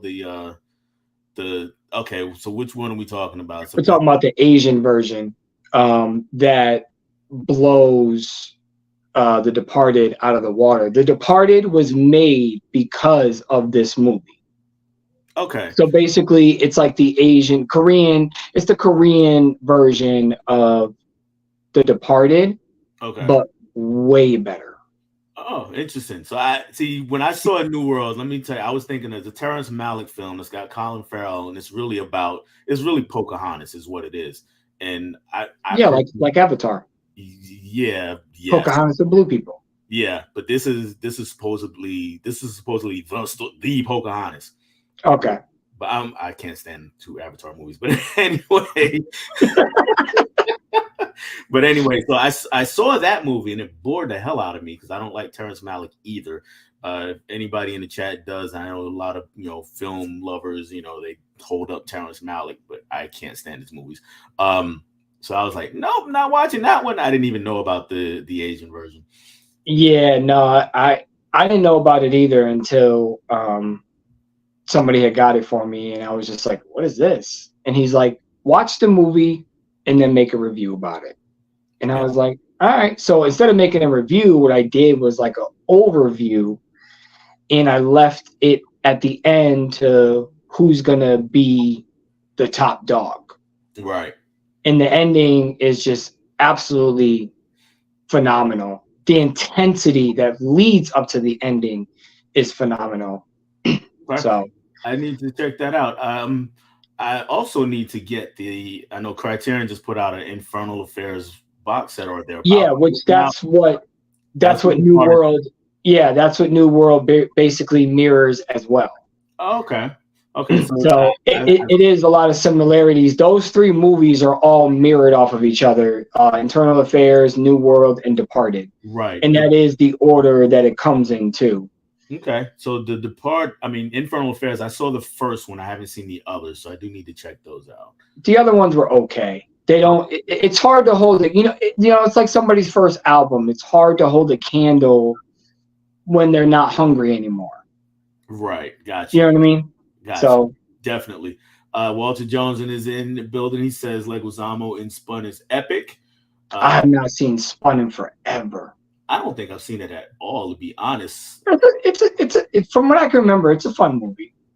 Okay. I think my wife loves that. Is that the one with Brittany Murphy? It might be. Like I said, I don't. I think it's the one with Brittany Murphy. I'm not sure. Okay. Mizzy is in the house. He says, "What's up? Sorry for being late. No worries, man. You're here." What up, Miz? That is all that counts. We got a lot of people saying "What's up?" back and forth to each other. And Emmett has got a question, which is cool because we're gonna get ready to. Actually, this is Tim Talkies first. He says, "What's up? pulling into terminals and work day. I'll have to catch the first half on replay. Thank you, Tim. And I will talk more about Tim in a little bit. Yeah, Tim is the man. Tim. And Emmett says, now tell what you mean that you're not a fan of J-Lo music, because you said her song are a hit and miss, or a hot. What does that say? Yeah, it says hot and miss. I'm guess he means hit and miss. He had asked me one time in Instagram if I like J-Lo, and I said back in the days, yeah, like I have a wicked crush on her. I've had a crush on her since In Living Color. Who doesn't? So yeah. J-Lo has always been like my Hollywood crush. But like back in the day when she was doing stuff with like Fat Joe and the Lox and like, you know, doing all that, you know, I used to like her music, and then I just wasn't a fan of what she was trying to do. It's kind of like Gwen Stefani. I loved her with no doubt, but when she went solo, I don't care about a holla back girl. So that was it for me. Man, you know, and it's like that with a lot of artists. You know what I mean? Like I preferred Babyface when he was with The Deal. With The Deal, yeah. Yeah, and I like his first album, or not his first album, but I think it's like his second or third studio release with When Can I See You Again? Like that was a really nice album. Mm-hmm. But after that, I think he's a better producer songwriter than he is, you know, a performer at this point. Right. You know. Now I'm gonna be honest. I'm gonna put myself out there. When it comes to music, you know, I tend to stay away from the repetitive style of music a lot. It's not my thing. You know, I want something a little more in depth.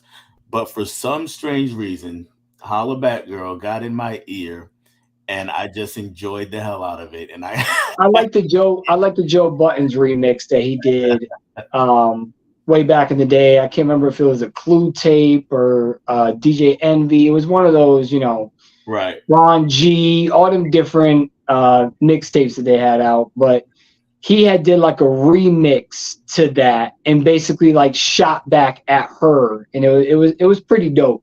I don't think I heard that. That's yeah. You could probably find it on YouTube. It's a fun little one. You know, it's basically just answering, you know, basically telling her why she is a holla back girl. It was funny. Okay. I'll say this for anybody in the chat who's not familiar with the names that he mentioned: Ron G, DJ Clue. Those were. I'm not talking DJ Khaled. Not real DJs. These were real mixtape. These were guys that blew up just off of real mixtapes, and not mixtapes in the sense that an artist goes in there and throws some songs together and calls it a mixtape like we do now. Basically, since the Lil Wayne era on. Yeah. And this is a DJ. That is his gig. He's a DJ, and he's got all these beats. Some of them he put together, some of them he got from other places, and then he calls up a bunch of artists to, you know, put together some verses for whatever he's playing. And these guys blew up off of that. So that's a underrated part of hip hop culture. Oh yeah, that's how you know we're hip hop heads. Cause yeah, Ron G was my favorite because he's the one that really introduced me to Jay. He had so many underground Jay records. Yep. That I didn't even know about. So Ron G was my favorite, and then Clue. The only thing about Clue is he kept talking over the damn song. Yes. Clue, you know, every few seconds, Clue. Yeah. Do remember. Absolutely. Tim saying what's up, and I can't wait for that stream, man. April 8th. That's gonna be a fun stream. Oh yeah. Walter says Fast and Furious is a total blind spot for me. Never seen any of the films. The first one, the first, the second, the fifth, and sixth are my favorites. The Tokyo Drift was like way unrealistic. I'm sorry, but you're not gonna come visit me, and I'm gonna let you drive my Lexus 2 days later. You know what I mean? Like, this guy gave him a brand new Evo 9, decked out to drift, and he's crashing it all over the place. And then the next scene, it's fixed again. I'm just like, okay, I didn't care for that one either. It's funny, my brothers care for it because I'm like, and I'm saying same kind of things you, and I'm like, and it's stupid, and I didn't like the main character in it, and their answer basically is, but drifting. Yeah, and and even the drifting, this CGI was bad. Yeah. For the movie and I mean, even at that point, Fast and Furious had a pretty good budget. So they should have did a lot better on that. I mean, when they're talking in the car, you can literally see the back screen moving and the car standing still. It's just like, it was pretty bad. Yeah. Tim's talking about Fast and Furious 2. He says, agree on your thoughts with that one. 7 was the end of the franchise. So he's right there. We got another one of my favorites in here, Vinicio the Haro Cholo. Yes, sir. I don't have any tats on the back. I got a ring tat over here, but nothing like what he has. So I can't do that whole thing and make it make sense. Yeah, I know. I got a top 5 coming soon with him as well. Cool. Vinicio, yeah. So we're doing a little bit of a different twist on it though. So, okay. Yes, sir. It ain't gonna be about horror. Oh, okay, cool. I love to see somebody go outside of their comfort zone and talk about. Yeah, that's what I wanted to do to him, and I was like, "You mind?" And he's like, "Nope." And he's cool. He was cool with. I got this whole little intro planned out, and I went over it with him first, and he was real cool with it. I like when creators let you be creative. So I appreciate you, Vin. Looking forward to that. At some point, Vinicio, I'm gonna get up with you, try to get you up here on Movie Swap. What's Johnny Watts? This is my feelings on Michael Bay. You know what you're getting into with his flicks. Turn your brain off and enjoy the ride. LOL. Agreed. I understand that. It's just his Transformer movies really turned me off because it's a bunch of things clashing and I can't hardly always tell what is happening with them. I could go into it, but no. I do like some of his movies, so I'm not a total hater on them, but just a lot of them, it's like, I don't really care. Yeah, no, they're just fun for me. They're nothing to take serious.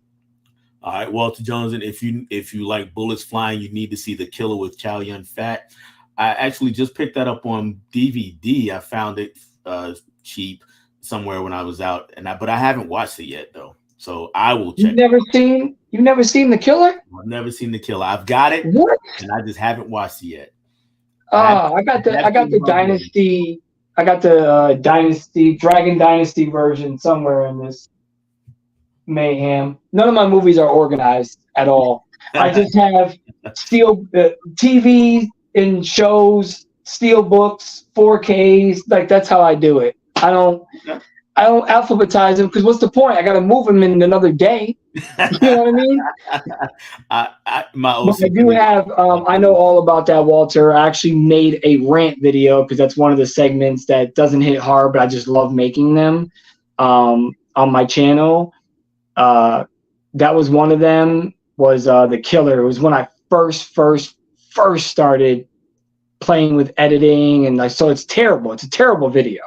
I'm like all stiff and like, because I was still getting into it, but yeah, The Killer, I want to see that with a proper restoration. Especially a lot of people like Hard Boiled over The Killer, but it's been so long since I've seen Hard Boiled, so I'm not. All I remember from Hard Boiled is when he's going down the staircase and shooting you. Yeah, man, that's where John Wick got his inspiration from. Yes, and he doesn't have to reload as often as he should, but that's another story. yeah 93, so I'm guessing he's talking about Carlito's Way. Yeah, he's probably talking about that. I couldn't remember the exact date. Okay, Empire. Vinicio says Empire is one of his favorites of all time. Okay. Yeah, we talked about that. He loves it. He agrees with me. It needs at least a Blu-ray love, man. It doesn't even have a Blu-ray. No, so Vinicio, I think you were the one I remember mentioning it. Still have to see it. And Tony has the best unboxings. He does it in 3 minutes. Yeah, what takes me 15 minutes. Well, Tim also, he gets passionate about it, kind of like I do. The video I have coming out tomorrow, it was actually originally 32 minutes long. I shaved it down to 16 minutes because I kind of just, you get into it. You press record and you know, and then you just kind of have to pick out the average view span is like 5 minutes if you're lucky, Right. you know, but I still do it because I love it. I'm not going to shorten my videos to try to please the, you know, short mind span, you know. Now you might have heard me say woo, and it wasn't because of the video was 32 minutes. It's because of you trying to shave it to 16. That must have taken a while. Yeah, but there's a lot of, you know, I kind of look at it like, how much controversy do I really want to start, you know? And by the way, whoever has seen Tim's Hall of Fame video with Bob, I did the outro on that, and just to let you guys know, because I got a little bit of a kickback, no slip covers were hurt in the making of that video. I thought it was awesome. Yeah, that was just, you know, I wanted to, again, you know, you have to be original, and I couldn't tell Tim, and it was killing me because I was like, Tim, wait till you see this outro I'm throwing slip kick. It was killing me not to tell him, but yeah, no slip covers were hurt in the making of that. I got carpet in here, and then I also had a blanket on the bottom of my shelf in case. It was fantastic. It's not that I care about them, but I you know, they do look nice, you know. Right. So. Walter, I haven't seen Empire. Finally got around to watching Belly and Love and Basketball. Both great. Love and Basketball is good. That's probably one of my favorite basketball movies as far as when it comes to love stories. But my favorite basketball movie, which a lot of people don't know about this movie, is Sunset Park. Oh, I like Sunset Park. That needs Sunset Park. Yes. So that needs a Blu-ray release, like a. It does. Tomorrow. Now, I will say this. I will say this because you mentioned Sunset Park. I have to do my name drop. I don't get many names. I got a few name drops. My name drop. And say I got a few in my life. I always have to bring this one up. Is I actually went to high school with Fredro Starr. You did? Yes. From Onyx? What? Yeah. That's crazy. Now, he and I, we weren't friends. We knew one another kind of, sort of. But, yeah, I did go to high school with him. And I'm going to say this about him. The way you see him act in most movies, that was how he really is. I kind of figured. You know, I kind of figured. He kind of, like, to me, Tupac wasn't really who he portrayed in Juice. No. Especially, like, you know, he went to acting classes for those who did a damn good job. Know. No, that wasn't. Yeah. So, but yeah, he seems like he's that type of character. Same with Cameron. I remember when Paid in Full came out, people were like, "Yo, that's Cameron's character," and it's like, yeah, no, that really is. And then talk about Belly. Well, Tony's trying to keep all my videos short. Too much pressure being on camera for too long. I understand. I love being behind the camera, man. So, like I said, my Rocky. That if you watch the review tomorrow, think about it. That was at one point 32 minutes long. So, I just want to mention this about Belly. People talk about. We were just talking about people being themselves on the camera. So DMX. I'm not even going to talk about DMX. I'm talking about Nas. So, yeah. Now, let me tell you, Nas is actually my favorite rapper of all time. Mm-hmm. But, so I see we have a common beef. We squashed it, though. Remember, we squashed it. Mm-hmm. But I realized that Nas acting is not the thing for Nas. He's just not a good actor. So, DMX was, though. His acting was pretty good. It started to slip once he got back into drugs, but when he was off the drugs, Exit Wounds, Cradle to the Grave, Belly, like those movies were great. And then after that, it was kind of like Guy Alone. Yeah. So the other point I wanted to make about Nas was I was reading the interview one time with Method Man, who's also in Belly. And he was bringing up that people kept coming up to him talking about how bad Nas's acting was, even when he got shot. You know, he was just, still kind of low key about it and everything. And Meth was like, man, Nas was just being Nas. I believe in real life. If he got shot, he'd be like, yo, I got shot. For real. It does strike me as that. Yeah. He'd be like, man, look at this. Yeah. So yeah, that's my guy though. All right, so let's go ahead and finally get into the other movie. I know this is what happens, man. I'll make this one quick because this movie is going to be hard to say what I want to say without spoiling it. So Okay. I'll definitely do my best. And don't ask me for names. I cannot pronounce Asian names. Yeah, I'm bad on most of the character names here. Yeah, I remember Ryu.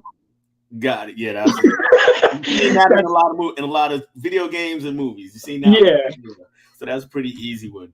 All right. So if I'm sure nobody's figured it out, but the movie that I recommended for Nick to watch, a martial arts classic that very heavily influenced another filmmaker, and we're going to talk about that for a second. Mm-hmm. And my favorite filmmaker, by the way. Oh, there you go. The movie is Lady Snowblood. This is the Criterion edition with both of the Lady Snowblood movies. Quick synopsis on this: the main character is Lady Snowblood. I mean, she has another name, but that's what we really know her by. Mm-hmm.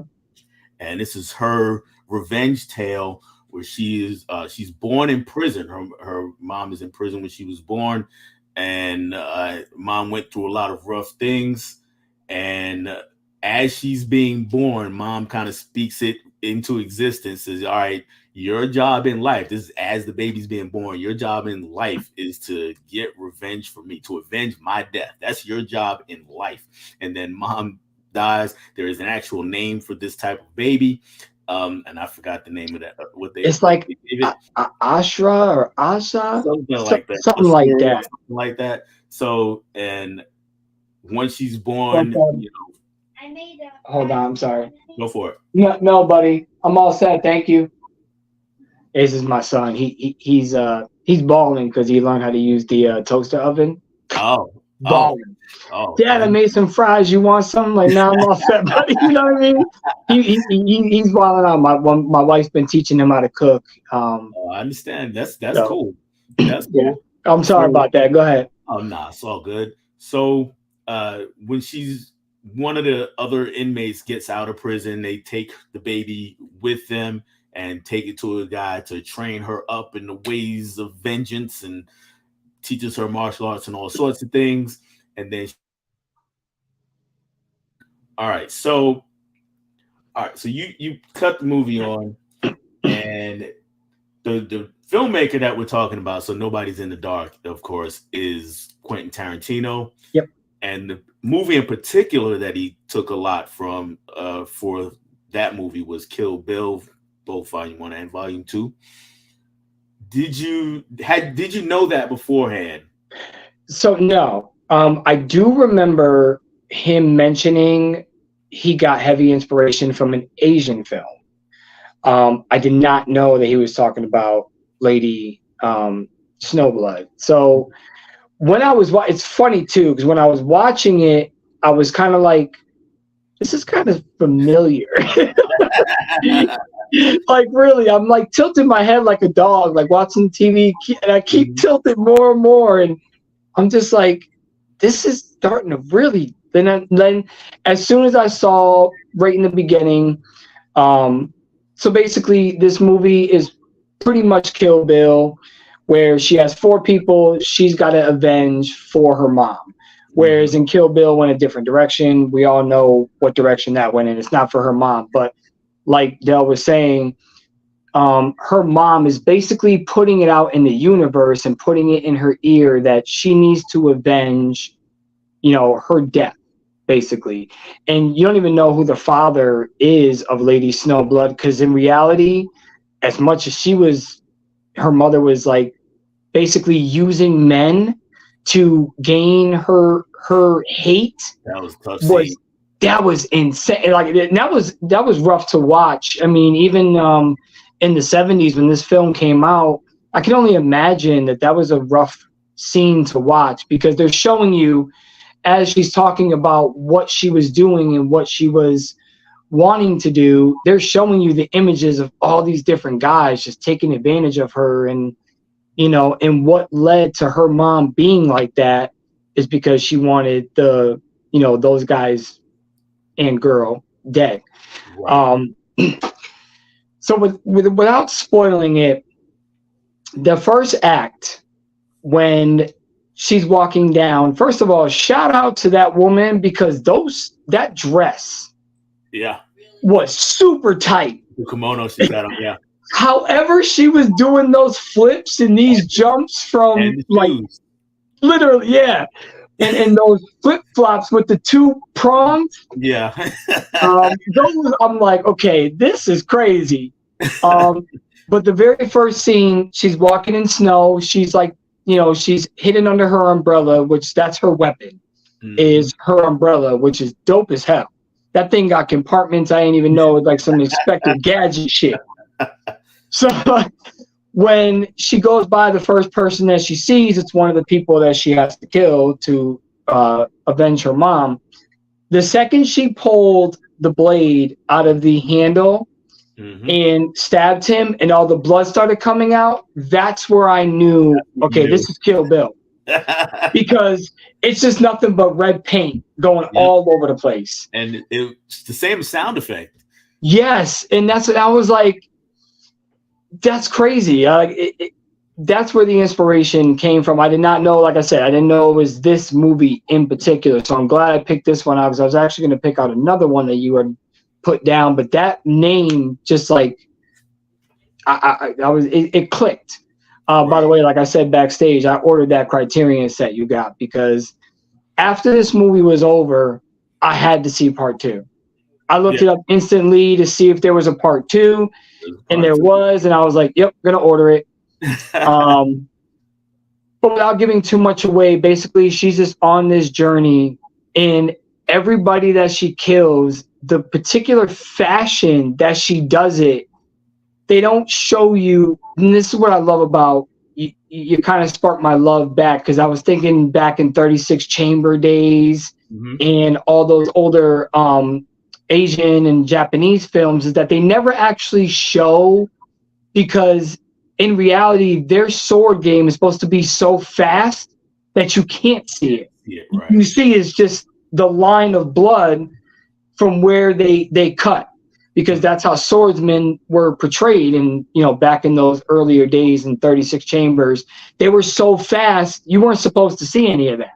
Right. So the way that they do the killings in this movie is just spectacular. The cinematography, the shaking of the camera just at the right moment.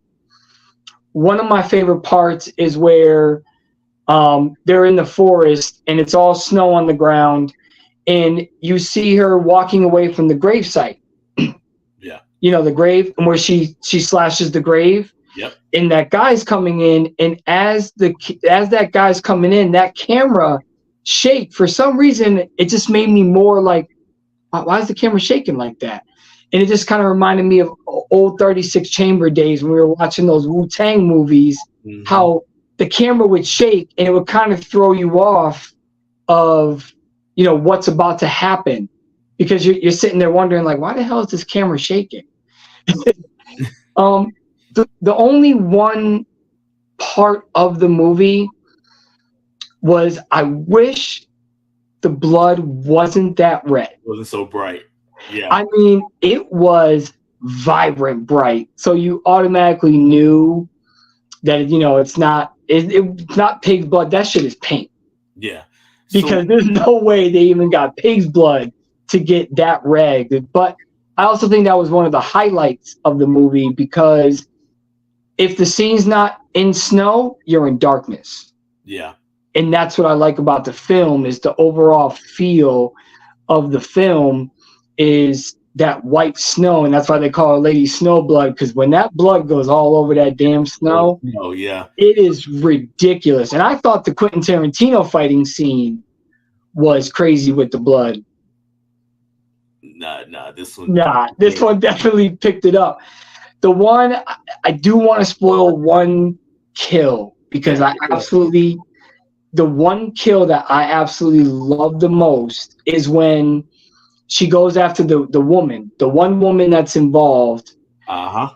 Instead of the woman letting her take her out, she hangs herself. So when Lady comes into the room and sees her, you can see the intensity and the anger of the fact that I didn't get to kill you. Exactly. You took your own life, but just to make sure, the whole half of her body just drops, and there's just buckets of blood coming out. And I was just like, yo, that is my favorite kill in the entire movie. That's just my favorite one. And I also like, my favorite act was the final act. Yeah, the final act. Chapter 4 is intense. Yes. Because she's killing this one, turns out to be a clone. Going after this one, turns out to not even be anything to do with something. So I can see where Quentin Tarantino got a lot of heavy inspiration for Kill Bill, just in a different storytelling sense. But I am so looking forward to part 2. If you've never seen Lady Snowball or Lady Snowblood, I keep saying Snowball because I'm thinking of The Simpsons. You got to check it out. I guarantee you'll instantly buy this movie. It's on HBO Max. That's where I seen it, but now I got to see it on Blu-ray when it comes in tomorrow. I have to. I want to see that part 2 as well. Yeah. Now the blood. I will say this: that was a '70s thing. Yeah, it was. 70s movies, the blood is just way too bright.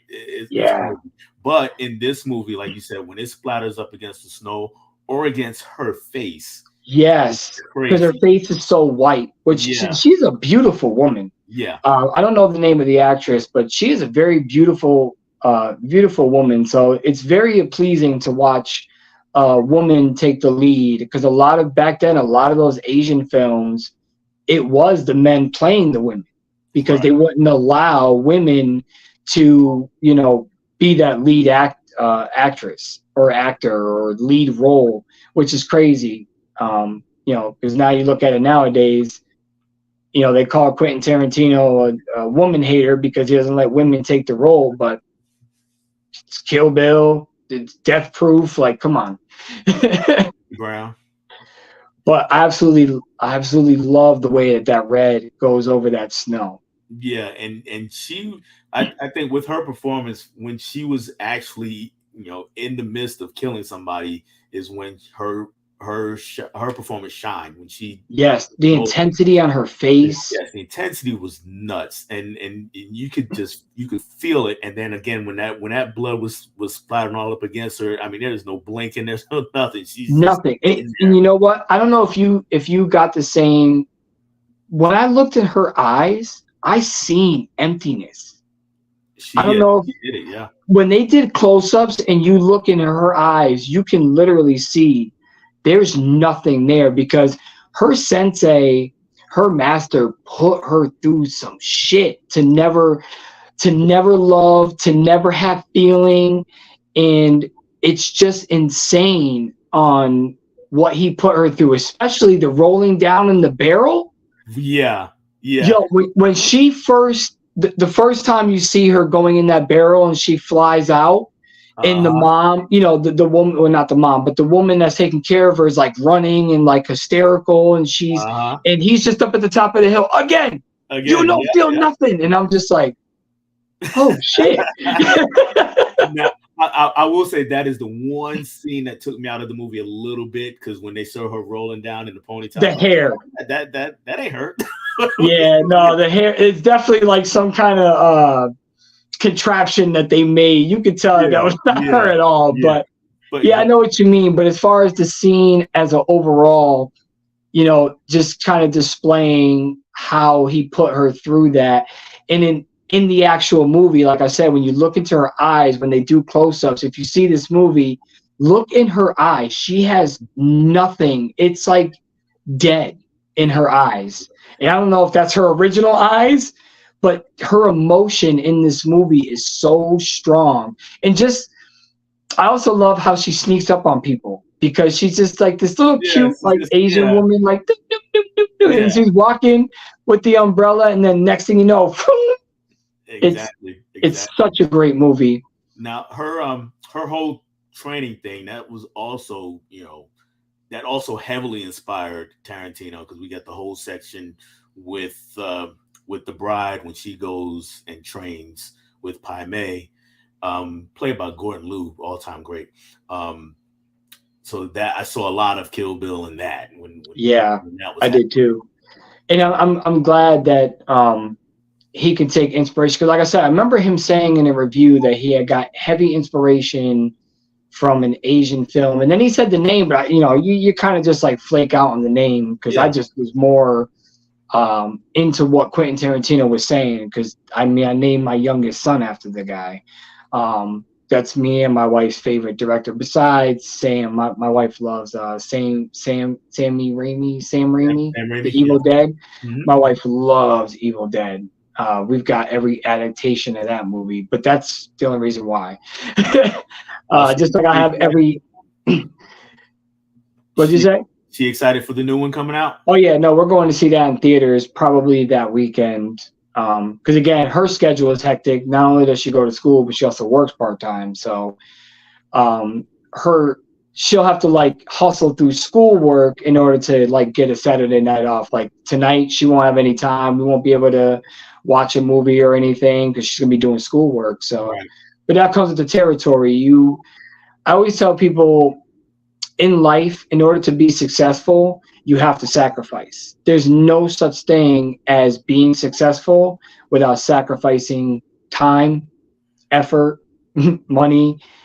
So I look at it like that. Like pretty soon, we might not have the time now, but when she's done with school and she has her own set hours and all that, we'll have all the time in the world. So it's kind of the way I look at it. Yeah, yeah. All right.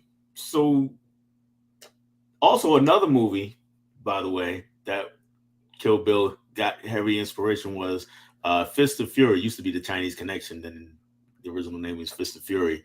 There are a few scenes in that movie that he took shots from.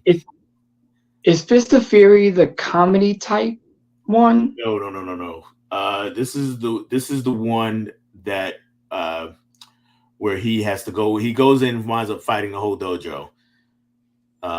Where he's avenging his master's death, and it's the Okay, I Japanese. never seen that one. What was it? Oh, you know what I'm thinking of? I'm thinking of that Kung Pao or something like that. Oh, no, no, no, no, no, no. Okay, all right. Fist. So it's This, called Fist of this is Fury. this is actually Bruce Lee. It's Oh, okay. Then I probably have seen it. I have seen every Bruce Lee movie. I just haven't seen them in so long. I still have the Enter the Dragon Snap DVD. okay.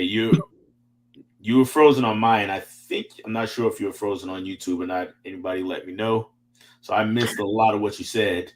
Oh, I said I haven't seen that film in a long time. Once you said Bruce Lee, I knew who you were talking about, and then know Yeah, what film. I just haven't seen it in so long. I probably seen that when I was a kid. yeah. The dojo scene where the first one, especially when Bruce Lee goes in and beats up everybody at the dojo. If you look at the camera work on it and how the whole scene is set up, is like identical to the Crazy 88 scene. Okay, I'm gonna have to So check that one out. I do have a app that has. I just started using it. I haven't even really looked at it, but it came with the Ip Man one. There's like it had. I don't know if you got yours used, but I got mine new. And on mhm. the inside, it came with this free trial for a. Basically, it's all like kung fu movies. Okay. It's an app. I forgot what it's called already because I haven't Uh, even started I've using seen it. that. I know it. Is it Hi-Ya, something like that? Yeah, something like that. It's like hi, Mhm. yeah, and I got a month free with that code, so I figured why not just try it out. Yeah, I, yeah, I haven't seen I haven't seen those type of movies in a long time. So like I said, it was very enjoyable because I forgot how great these movies are. mhm. Um, and then I've been a Jet Li fan and Donnie Yen, and they don't do much of the Asian or Korean or Japanese style films anymore. It's all American. Yeah. So watching this was an absolute pleasure, especially from the 70s. Oh yeah. Those ones were always great. Oh yeah. I only saw this movie for the first time. Either last year or the year before. I think it was last year. I saw it for the first time, and yeah, I was same thing. I was just kind of like, oh, okay, and Yeah. this is what it's about here. This is what I'm talking about. Well, it's so easy. And then I've said it before, you've said it before. I mean, everybody kind of that's our age, or in our age group, when you watch a movie, people, please put yourself in that time. Don't look at a movie and then say, oh, this movie sucks, because it really doesn't. You have to put yourself in that mindset. I know Tim does that all the time because Tim loves like black and white films. I'm not big on black and white films. So, I even tried watching the Snyder cut of Justice League in black and white, and I couldn't even get 20 minutes through it just because I'm not a big fan. There are certain ones like Citizen Kane, I don't mind, but like, you have to put yourself in that mindset when you watch a movie, especially for you younger people. Please don't disrespect an old movie and say that it sucks and go trash it when you didn't really watch it. You watched it expecting today's expectations, and you can't do that.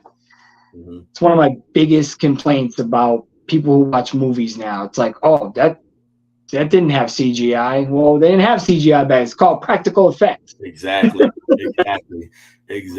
So, and you know what else they did a really good job with? I didn't see any, and I looked for it. I didn't see any wiring. I didn't either.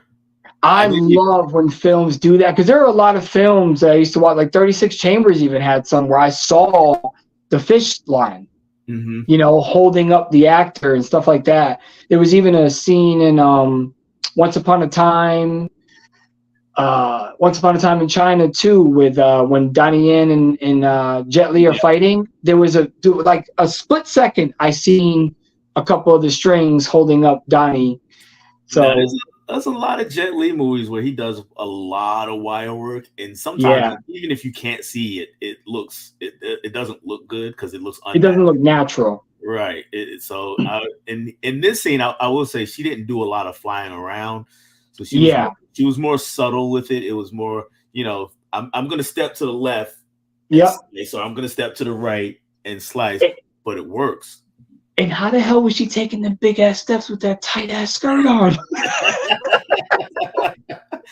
That dress is like, when she's walking, you can see she is not comfortable at all. So but that's how they all dressed back then, If anybody hasn't seen Lady Snowblood, what he's talking about is she's got on a kimono pretty much, and it's wrapped tight. It's tight. And so when she's walking, I mean, her body is barely moving, just her feet kind of skipping along, almost. Yeah, his feet are like wiggle, wiggle, wiggle, wiggle. Yeah, it's almost like she's on a chain gang. How your feet shuffle a little bit. So that's what it is for anybody who hasn't seen it. And then fight happens, and she's able to do whatever it is she needs to do to take care of business. Yeah, it's an amazing movie. Overall, I definitely would give that a 4.5, especially if you watch it, you set yourself back to that time period. The storyline was amazing, especially if you like Kill Bill, Volume 1 and 2. You're going to absolutely be amazed by this film. And you'll see right off the bat, that first kill, you'll see, okay, this is where Quentin Tarantino got that inspiration. You can see it right as it starts. And it happens a lot throughout the movie. It happens a lot. There's blood everywhere. And it is kind of, especially if you have the opening is very hard to listen to and watch, because you're seeing a baby crying. You're hearing a baby crying. Yes. And this baby cries for a good 4 or 5 minutes in the beginning of the film. Yeah. And you're also seeing tons of women locked up in these, older Japanese Tokyo. They're in Tokyo, so it's like Tokyo prisons, and they're literally like sardines in there. It's kind of like in Enter the Dragon when you go down to the basement part. So guys in the cave. If you have like any sort of like feeling about that, it kind of got me a little like, oh man, it's gonna be this type of movie where I got to watch people suffer, but But that first 5 minutes of the film is very hard to sit through, because just the baby alone, and I had the surround sound on, and that baby was just piercing my ears, where I had to turn it down a little bit. And then once they started, the score, And the score in this movie is amazing, by the way. Yeah. Everything fits in right where it needs to be, especially the end song. Mm-hmm. I don't want to give anything away on what happens, but that end song, Yeah. chef's kiss. So I was like, again, first time I saw it, I'm watching this movie, and about halfway through, I was like, wait a minute, this score kind of slaps. What is going on with this? And man, it works. It's where it's positioned, and I think I don't know who the director is, because like I said, I can't even attempt to pronounce an Asian name. But when you have a good director that knows just the right moment to put in a score, that guy just got a 5 stars. Yes. Because everything fits perfectly. There's really no outside of like, why did he put that score there?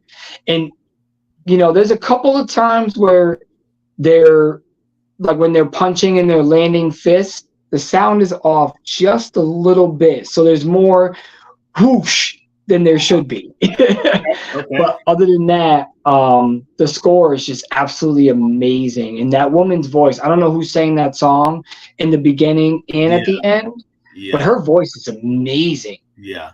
Very beautiful. Now you're the AV guy, so I didn't notice the sound being off as much. So I might have to go back and watch it just to see if I pick up on it. It's just little subtle. Like I said, I'm a nut. Don't mind me, people. Like, honestly, I'm a nut, and this is why I had a lot of issues with Rocky 3. But when you like the part where they're beating up, they grab the newspaper journalist Ryu. Yeah. And they bring him, to the woman's house, and the cops are beating him because the cops are working for the woman. Right. When they're beating him, right before he's about to land the punch, one of the dudes that's punching him in the gut, you hear the punch first, and then you'll see the impact. So it was just a little off. And then there's another part where she's doing the flip right in the I think it's in the second act, more towards the end. She does like a flip, and when she flips, you hear the whooshing before the whooshing actually starts. Okay, got you. But other than that, it's not really there's not really much more discrepancies. But I noticed in those two parts, I was like, ooh, you kind of missed it. You missed it by a hair. But it's not really a big deal. All right, we've been hovering around a dozen folks here in the chat for most of the time we've been on. I really appreciate you guys taking some time on your Saturday to hang out with us. Yeah, definitely. So definitely check out, if you haven't already, check out Nick's channel. He's got a great channel. Give him a subscribe. If you feel so inclined, check out my channel. Maybe you'll subscribe to this one too.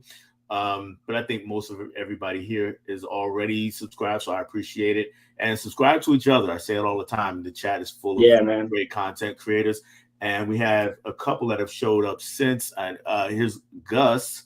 What's up, Gus? Saying what's up to Benicio. He said what's up there somewhere. I think I missed it. But what's going on, Gus? Got to say it like that every time. Tim says definitely in the 90-minute club with movies, but yes, some movies do need that extra time, and that goes back to when we were talking about Empire. Where I thought I needed it. It needed a little more time. And while I'm looking for another comment here, I will go back to Empire for this. That was also one of the things I thought was weak was the soundtrack. I was like, yeah, soundtrack is, but it's also like Blue Hill Avenue. I know a lot of people haven't seen that because that's a super underground. I have seen that one. Been a long time, but I've seen it. Yeah, the score on that is absolute god awful. Like I don't know what wannabe Boys to Men group that he found to sing the opening song. Yeah, but I mean, the movie itself is good, but those are one of those super underground movies. Blue Hill Avenue is really hard to find. It is. Check it out. Sometimes it pops up on BET though. But look at Benicio or Bounce TV. Benicio says hell yeah, half-assing at the gym. Yeah, he had got injured at work, so he's got to be real careful. So, but he's getting better. He's getting there. Yeah. He's a big dude, man. Stop at the gym. You won.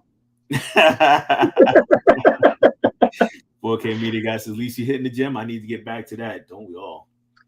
Well, if y'all want to hit the gym instead of blowing all your money on, fitness clubs and all that, just go get your CDL and do what I do for a living. You'll never want to look at a gym ever again.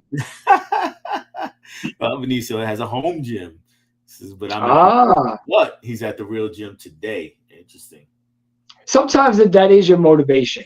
I'm not going to lie, because there was a time where I wanted to have Bruce Lee's body, and I was getting pretty close before I met my wife, and then we had, we had a kid. So that family life and good cooking, right? Yeah, life gets in the way. But when I first met my wife, I was pretty cut, super buff. I was in the best shape of my life. And then I just stopped going to the gym. But the reason why I went to the gym instead of doing it at home was because you need that inspiration. Just looking at other people, you're like, I want to look like that. And I know he's been in this gym for 20 years getting that body, So, but I wanted that Bruce Lee body where I could just be like, you know what I mean? Like his physique always amazed me growing up. Bruce Lee's physique is just one of a kind, man. Yeah, it's nuts. All right, Walter says, yes, Murphy's in it, talking about Spun. Vinicio says, Spun is spot on to what it's like to do meth. Never seen a movie so accurate. Mm-hmm. So we got some love for Spun. So, yes, Spun is really good. Yeah, my wife loves that one. I thought that was the one with Brittany Murphy. She absolutely loves that movie. I have the DVD somewhere. Yeah, Vinicio also loves it, of course. And so does Mizzy love it. So I need to see Spun. I haven't seen Spun. So everybody's telling me how great it is. So I got to check that out. And it says Spun is like 209 Modesto style. Also Requiem for a Dream was spot on as well. I did see Requiem for a Dream. I did too. Yeah. As far as the other one, I didn't see that movie. 209 Modesto style. No, I haven't seen that one. 209 Modesto. I'm not familiar with that one at all. Nope. All right, this is what's up. You have Requiem and still haven't watched it. It's a tough one to watch. Yeah, it's very, very tough. Yeah. Just don't try to fall asleep. Yeah. it does get like that. It's got some horror elements to it, so Vinicio might. Yeah. Well, I know because I lived there for like 10 years. Well, Requiem is hella brutal, absolutely. Wait, you lived in Modesto? That's where I am. Uh-oh. Oh, they're talking about, okay, that's not a movie then. That's a place then. They're just talking about the. Yeah, okay, all right. Because I'm like, I ain't never heard of no Modesto. Yeah, not a movie wise. It says, yes, Walter, Requiem is truly disturbing in parts. Great Aronofsky movie, not super rewatchable. I understand. Vinicio says I gotta watch it. Yeah, I agree with all that. You definitely. I don't own it. Have to see it. I do own it. I've seen it on an app. 3 times. I don't remember if it was Netflix or Showtime. It was one of those apps.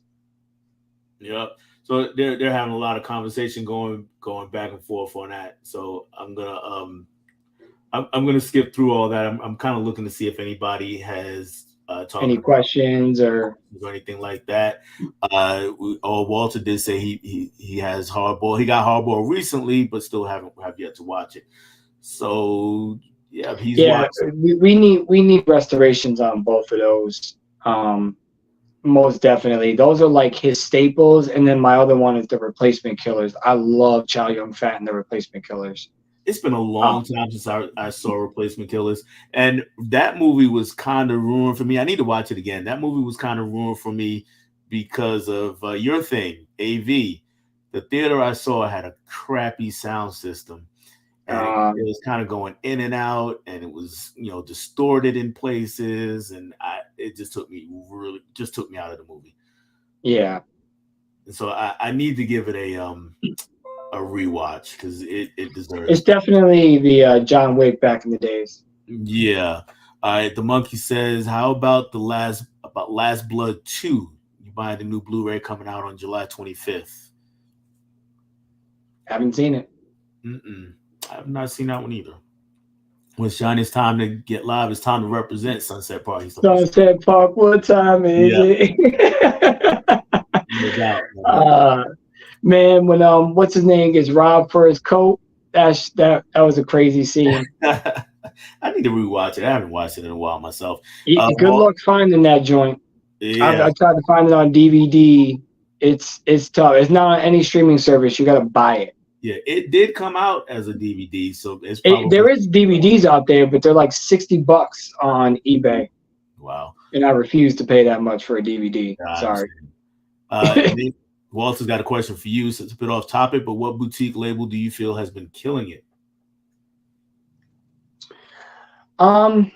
Okay. Besides their sound, I think Vinegar Syndrome is pretty good. I don't like the sound on any of it, and I've had that discussion. I've had that review on Sidekicks. But I think personally, Umbrella right now is killing it. Like, absolutely. I cannot wait for my Ninja Turtles to come in. Like, I am jonesing. And I also have another movie coming from Germany at the end of April, and I'll be doing a review on it.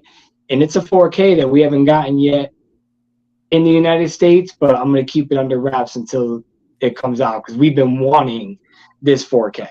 Okay, I'm looking forward to that, seeing what that's all about. Benicio, yeah, Tupac was definitely not born a thug. He became who he was hanging around once he got deep in the biz, and that is definitely true. Yeah, and that's why I always say, like, it's not that I hate Tupac and the fact that he said what he said about Jay or any of that. It's his first couple of albums were just poetic, and that's the type of rap I've always loved. That's why I've always loved Nas. Jay's just my favorite because of his cadence, his metaphors, his double entendres, triple entendres. Yeah. So lyric wise, Jay's my guy, but that wasn't him. That wasn't Pac. You know what I mean? Like, Pac was more civil and, like, Britney had a baby. It's like his still, Dear Mama, like all those songs that he put heart into were amazing. And then once he, I hit him up and all this Machiavelli shit, I couldn't get into him after that. You have a favorite Tupac song? My favorite one is All Eyes on Me. I love the beat. I love the way it rides. And then what's that other one? Cameron remade it. Is it America? It's like America something. No, well, he did America's Most Wanted with Snoop. Is that the one you're talking about? No. Trying to think of what Cameron. I'm a straight rider. You don't want to. Oh yeah. That one I like too. I like the beat, but again, that's him being that thug that I kind of There's a couple of songs that I liked after he got with Death Row, but for the most part, Pac was just. It's just not him. So I looked at him differently. Same with Onyx. That's like Onyx trying to come out with a poetic album. It's not going to work for me. If I don't hear Onyx screaming on a track, it's not Onyx to me. Throw your guns in the air.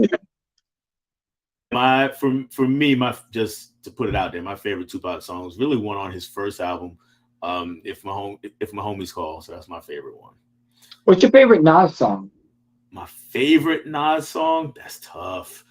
It might be. It changes. Let me start there. It just changes so much. One Mic is a great song. Nas is Like, that might be my favorite. Nas is Like is dope. That's dope. Nas is Like is crazy. I love that album cover too. Yeah, and Rewind is also probably one of my favorites because he told the whole story backwards. So that was nuts. And all right, and Emmett has a question. So what's your thoughts on the Saw movies? I own them all except for Spiral. Or is that what it's called? The one with Chris Rock. It's the only one I don't own. My oldest son is absolutely obsessed with them, so we have the whole that one Blu-ray set. Yeah. Not that cheap statue that Tim and everybody else got. That was so heartbreaking, man. Just looking at their Pop's, looking at Pop's face, man, was hard. I feel so bad for them guys. That was a total waste of money. But for me, 1 through 4 were the ones that I liked, especially 1. 1 was, you didn't see it coming. I don't care who you were. Part 1, you did not see coming. No. But after part 4, I just kind of lost interest. I'll watch him with my oldest if he, wants to watch it. But other than that, they Yeah, were all right. I really like the first one. I like the second one. 1 through 4, yeah, sounds about right. I own Yeah, all of them. I haven't even seen Spiral yet, even though I have that. I haven't even watched that one yet. And for me, the big problem is especially once you get past 3 or 4, you're just watching for the traps, and you know yeah, there's going to be some crazy twist, so they all kind of blend together. You know, yeah, I couldn't tell you what was in part 4 versus what was in part 7 or part. yeah. So it just all kind of blends together for me. The Same here. monkey, this is blood. Lady Snowblood inspired Kill Bill. Yep, that is what Yep. we talked a lot about. Hard Copy Blues is here. What's going on? He says putting this one on the Criterion wish list. Vin, as a matter of fact, I just was telling Dell, I just picked that up on Amazon for $26 for both movies. It's not just one, and there's I believe there's some special features on there as well. Yeah, there are some special features on here, and both. Yeah, movies. and the cover is absolutely amazing. I love that cover. Yeah, it's a nice addition. I got it coming in tomorrow. I can't wait to see part 2. Speaking of Criterion, there's the man James says Lady Snowblood so good. Watching the first one, you can definitely see the inspiration for Tarantino's Kill Bill. Yep. Walter says I have to see Lady Snowblood as well. Hollins, I started this movie, I forgot to finish it. Go on back, Holland. Go back and watch Lady Snowblood. Yeah, it's on HBO Max. And he said, "Oops." And take those fries, Nick. So, all right. Walter has a question for us. Do you guys get a chance to see Come Drink with Me from Arrow? I bought it. I haven't watched it yet. I bought it last summer. I bought it, but I haven't popped it in just yet. So I am definitely going to be watching that one really soon. That one, I think it's in the 60s. Have you seen that one, Nick?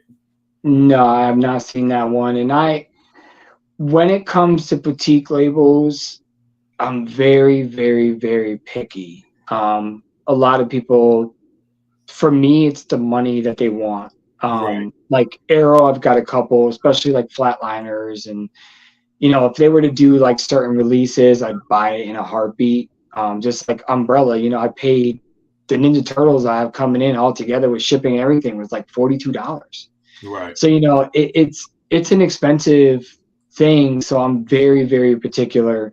And unless it's highly recommended, like if Dell was to say, hey, if it wasn't on a streaming service and he said, listen, you're really going to love, you know, Lady Snowblood, like just go buy it, I would do it. But it's hard to just spend $40, $50, $60, $70, you know. This one wasn't that. I got it at Arrow had it in the right before the Criterion has their 50% sale. Arrow had a 50% sale, 50% off. And I always miss those sales. So I got to start paying more attention to Ken, and Sue usually throws them in there that they're having a sale. Same with Vin. I've seen Vin throw a couple of times that they're having a sale. Right. So I really got to start paying more attention to that stuff because I always missed. I missed a 10 for 10 at Vinegar Syndrome. Yeah, I missed that. You know, I would have got that. There was a couple of those that Vin picked up that I wanted, but I didn't even know the sale was going on. I was out of tune that week. Right. So Come Drink With Me is a martial arts movie from the 60s, I believe. And it also has a female lead. Awesome. I'm going to be checking it out. Dilated Entertainment is here. What's going on? This is going to need more Criterion recommendations after that one. So understood. He said, thanks to Nick, Lady Snowblood is in my queue on HBO Max. All right, cool. Yeah, it's really good. It is. What's Johnny? He says, Walter says, I'll be watching Lady Snowblood today for sure. I'm so glad because that's one of the reasons I started this was just to put some movies out there. Maybe you guys haven't seen, or maybe some people in the chat haven't seen. Not like, you know, we had a great episode with Tony, but I know everybody's seen Scarface. But I had to get Tony to watch Scarface. So yeah, I had to. Man, I just literally got rid of my original DVD.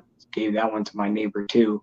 I recently got rid of almost 300 DVDs that I weren't watching, or I got duplicates. Right. And some people don't really care about that. They don't care if it's a DVD or a Blu-ray. That's why I give them away. There's no, so what am I going to sell them for? 50 cents? We're the nut jobs that care about whether it's a DVD, Blu-ray or yeah. Most people don't. What's Johnny watching? I feel the same way in regards to CGI use in early 2000s flicks. Watching them now, they look very outdated, but you have to think with what they had to work with. Yeah, and that's what I said in my review about Air Force One. It's the CGI is bad, but when you go back and think about at that particular time, it was great. So yeah, exactly. Yeah. All right, so I got an explanation. He's Walter 209 Modesto style is a phrase I came up with. 209 is Modesto, California area code. All right. Oh, okay. Well, Walter, you over here like we're thinking it's a movie. I'm about to start looking it up later on. All right. Vinicio says Brenda, not Brittany, in Spun, I guess. Okay. I don't know. Vinicio says Tupac is still my favorite rapper of all time. I like all his styles. You gotta like the music. I love the music. I don't think that was really him. That's the problem. Right.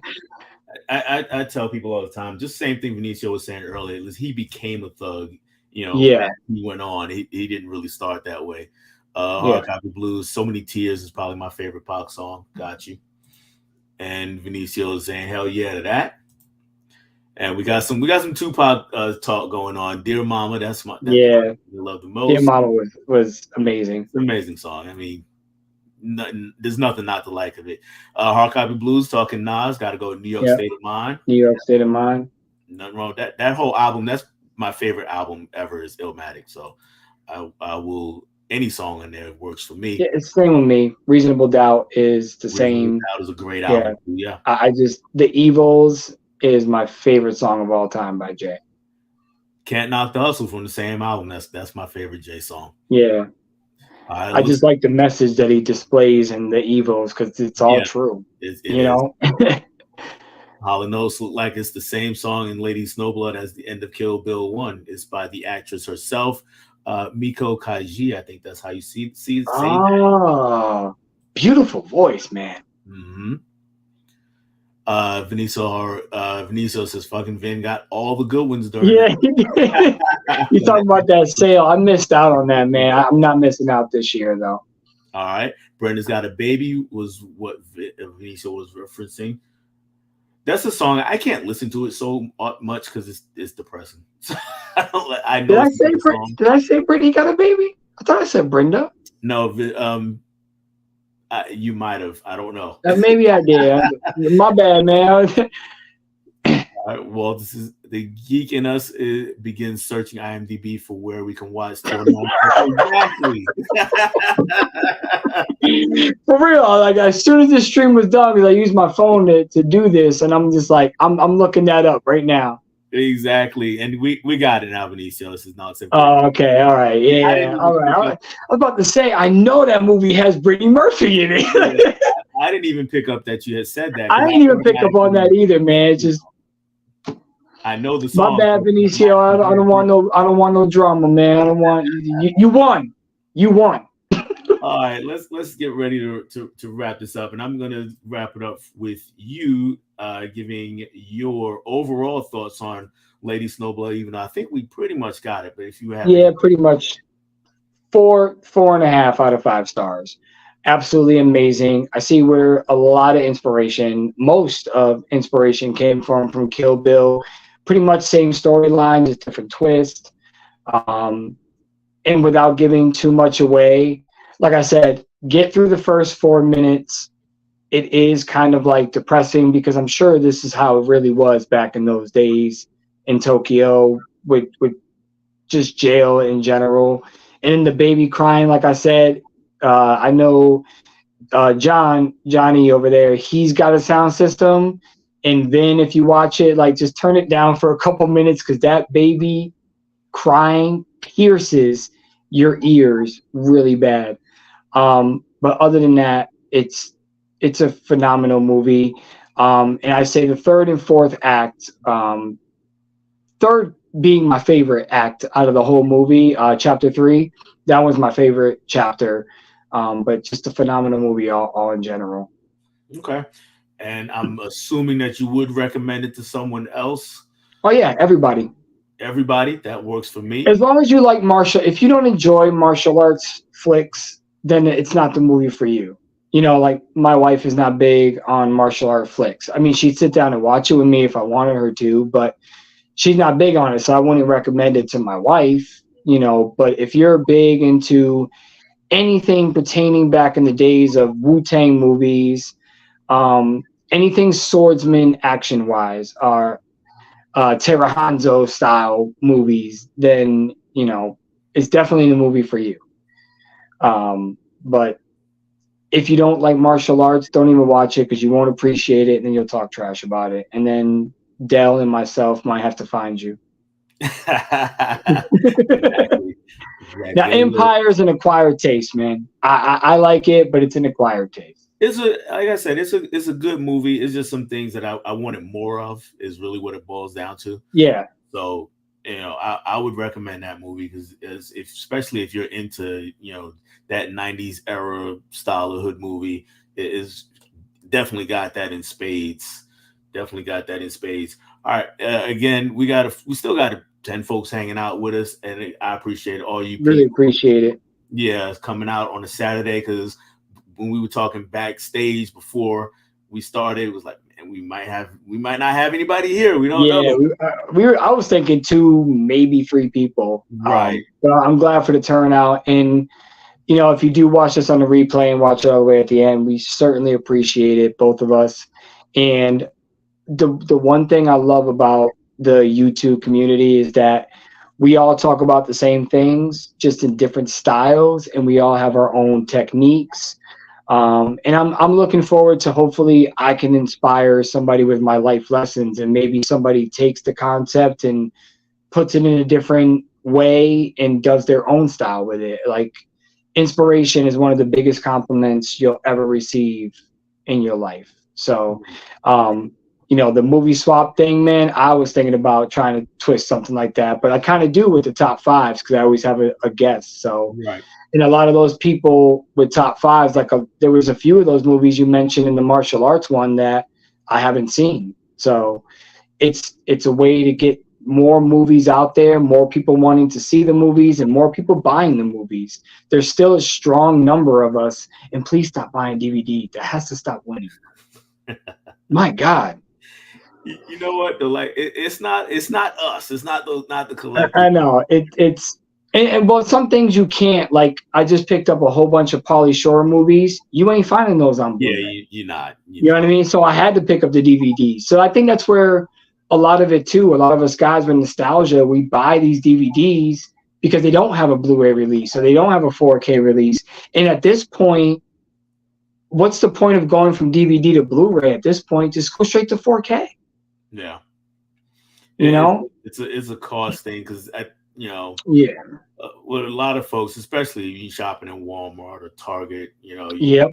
You say, you know what, hey, this is a movie I want to see, and it's, you probably got a family, so it's like, hey, okay, do I want to get the $15 version of this movie or the $25 version of this movie? Let's get the 15 one. Have you been in Walmart lately? Their DVDs are up to like $18 now. Yeah, but it's still cheaper than the blue. That's the thing. Yeah, but you know what? Yeah, I guess you're right. Not a lot of people appreciate picture and sound and all that stuff. Right. So I get what you're saying. And like I said, sometimes you can't find a movie, so you have no choice but to buy a DVD. You're not finding Empire on Blu-ray. No. You know what I mean? You're not finding New Jersey Drive on Blu-ray. You got to buy the DVD. It's another one that should be. Oh my God, that should be on 4K. I do have the DVD of New Jersey Drive also. I have it too. So yeah, phenomenal movie. I just got Benicio to watch that, as a matter of fact. Yeah, I did hear that. It needs it. All right, so like I said, we're gonna wrap it up and get up. I'm gonna hand things over to you for a second. Go ahead and let us know what you have coming up, or anything else you want us to know. Tomorrow I have my Rocky 3 Steelbook review coming out about the picture, sound, and yes, I have some issues. It's in my thumbnail, But that is my favorite movie out of the entire franchise. So that's why I have some issues with it. Secondly, another Life Lessons episode is coming next week, and it's going to be talking about addiction, and not just in a drug, alcohol way, but it's going to be talking about addiction in many different ways. And I'm going to be using the movie The Basketball Diaries, which is a phenomenal Leonardo DiCaprio movie. He should have got Grammys back then. And I like to consider myself home of the rants and home of the top five. Because a lot of people do top sevens now, top eights. So I'm glad to be stuck at that number five. But Benicio does some nice episodes with his top sevens, and Vin over at Hard Copy Blues doing the same thing. So it's a lot of, like I said, we all do the same thing, just in different styles. So make sure you subscribe to everybody, because there's enough room for everyone. And shout out to Dell again for making this on the Saturday. I really appreciate you doing it. All right, no worries, man. I will say, we talking about Benicio. I just watched his Rank the F Up for the Leprechaun series. Yeah, that was pretty fun. I haven't even seen all the Leprechaun movies. I think I saw. No, I haven't. I stopped at Back to the Hood too. Yeah, I've only seen I think 2 or 3 of them. But yeah, it was definitely a fun video to watch, and he gave you a little more love. He says, "Yep, he put me up on game on that one. New Jersey Drive is great. I loved it. Glad to hear it." For me on this channel, I've got some videos in the bag that I've got to edit and get out there. One of them that I'm definitely gonna get out here really soon is my top 25 of the 90s for Tim's compilation list. That quick. Hey, I got to do that quick. The video's made. I just got to edit it and get it ready for prime time, so to speak. So I'm gonna try to do that before Tuesday, because on Tuesday I'm gonna have the man himself, Tim Talks Talkies. He's gonna be my next movie swap guest. Nice. Yep. And then the week after that, someone else who's been in the chat here today, I'm gonna have the Monkey. So we got some great guests lined up. I have some more beyond that, but I'm not gonna spoil those just yet.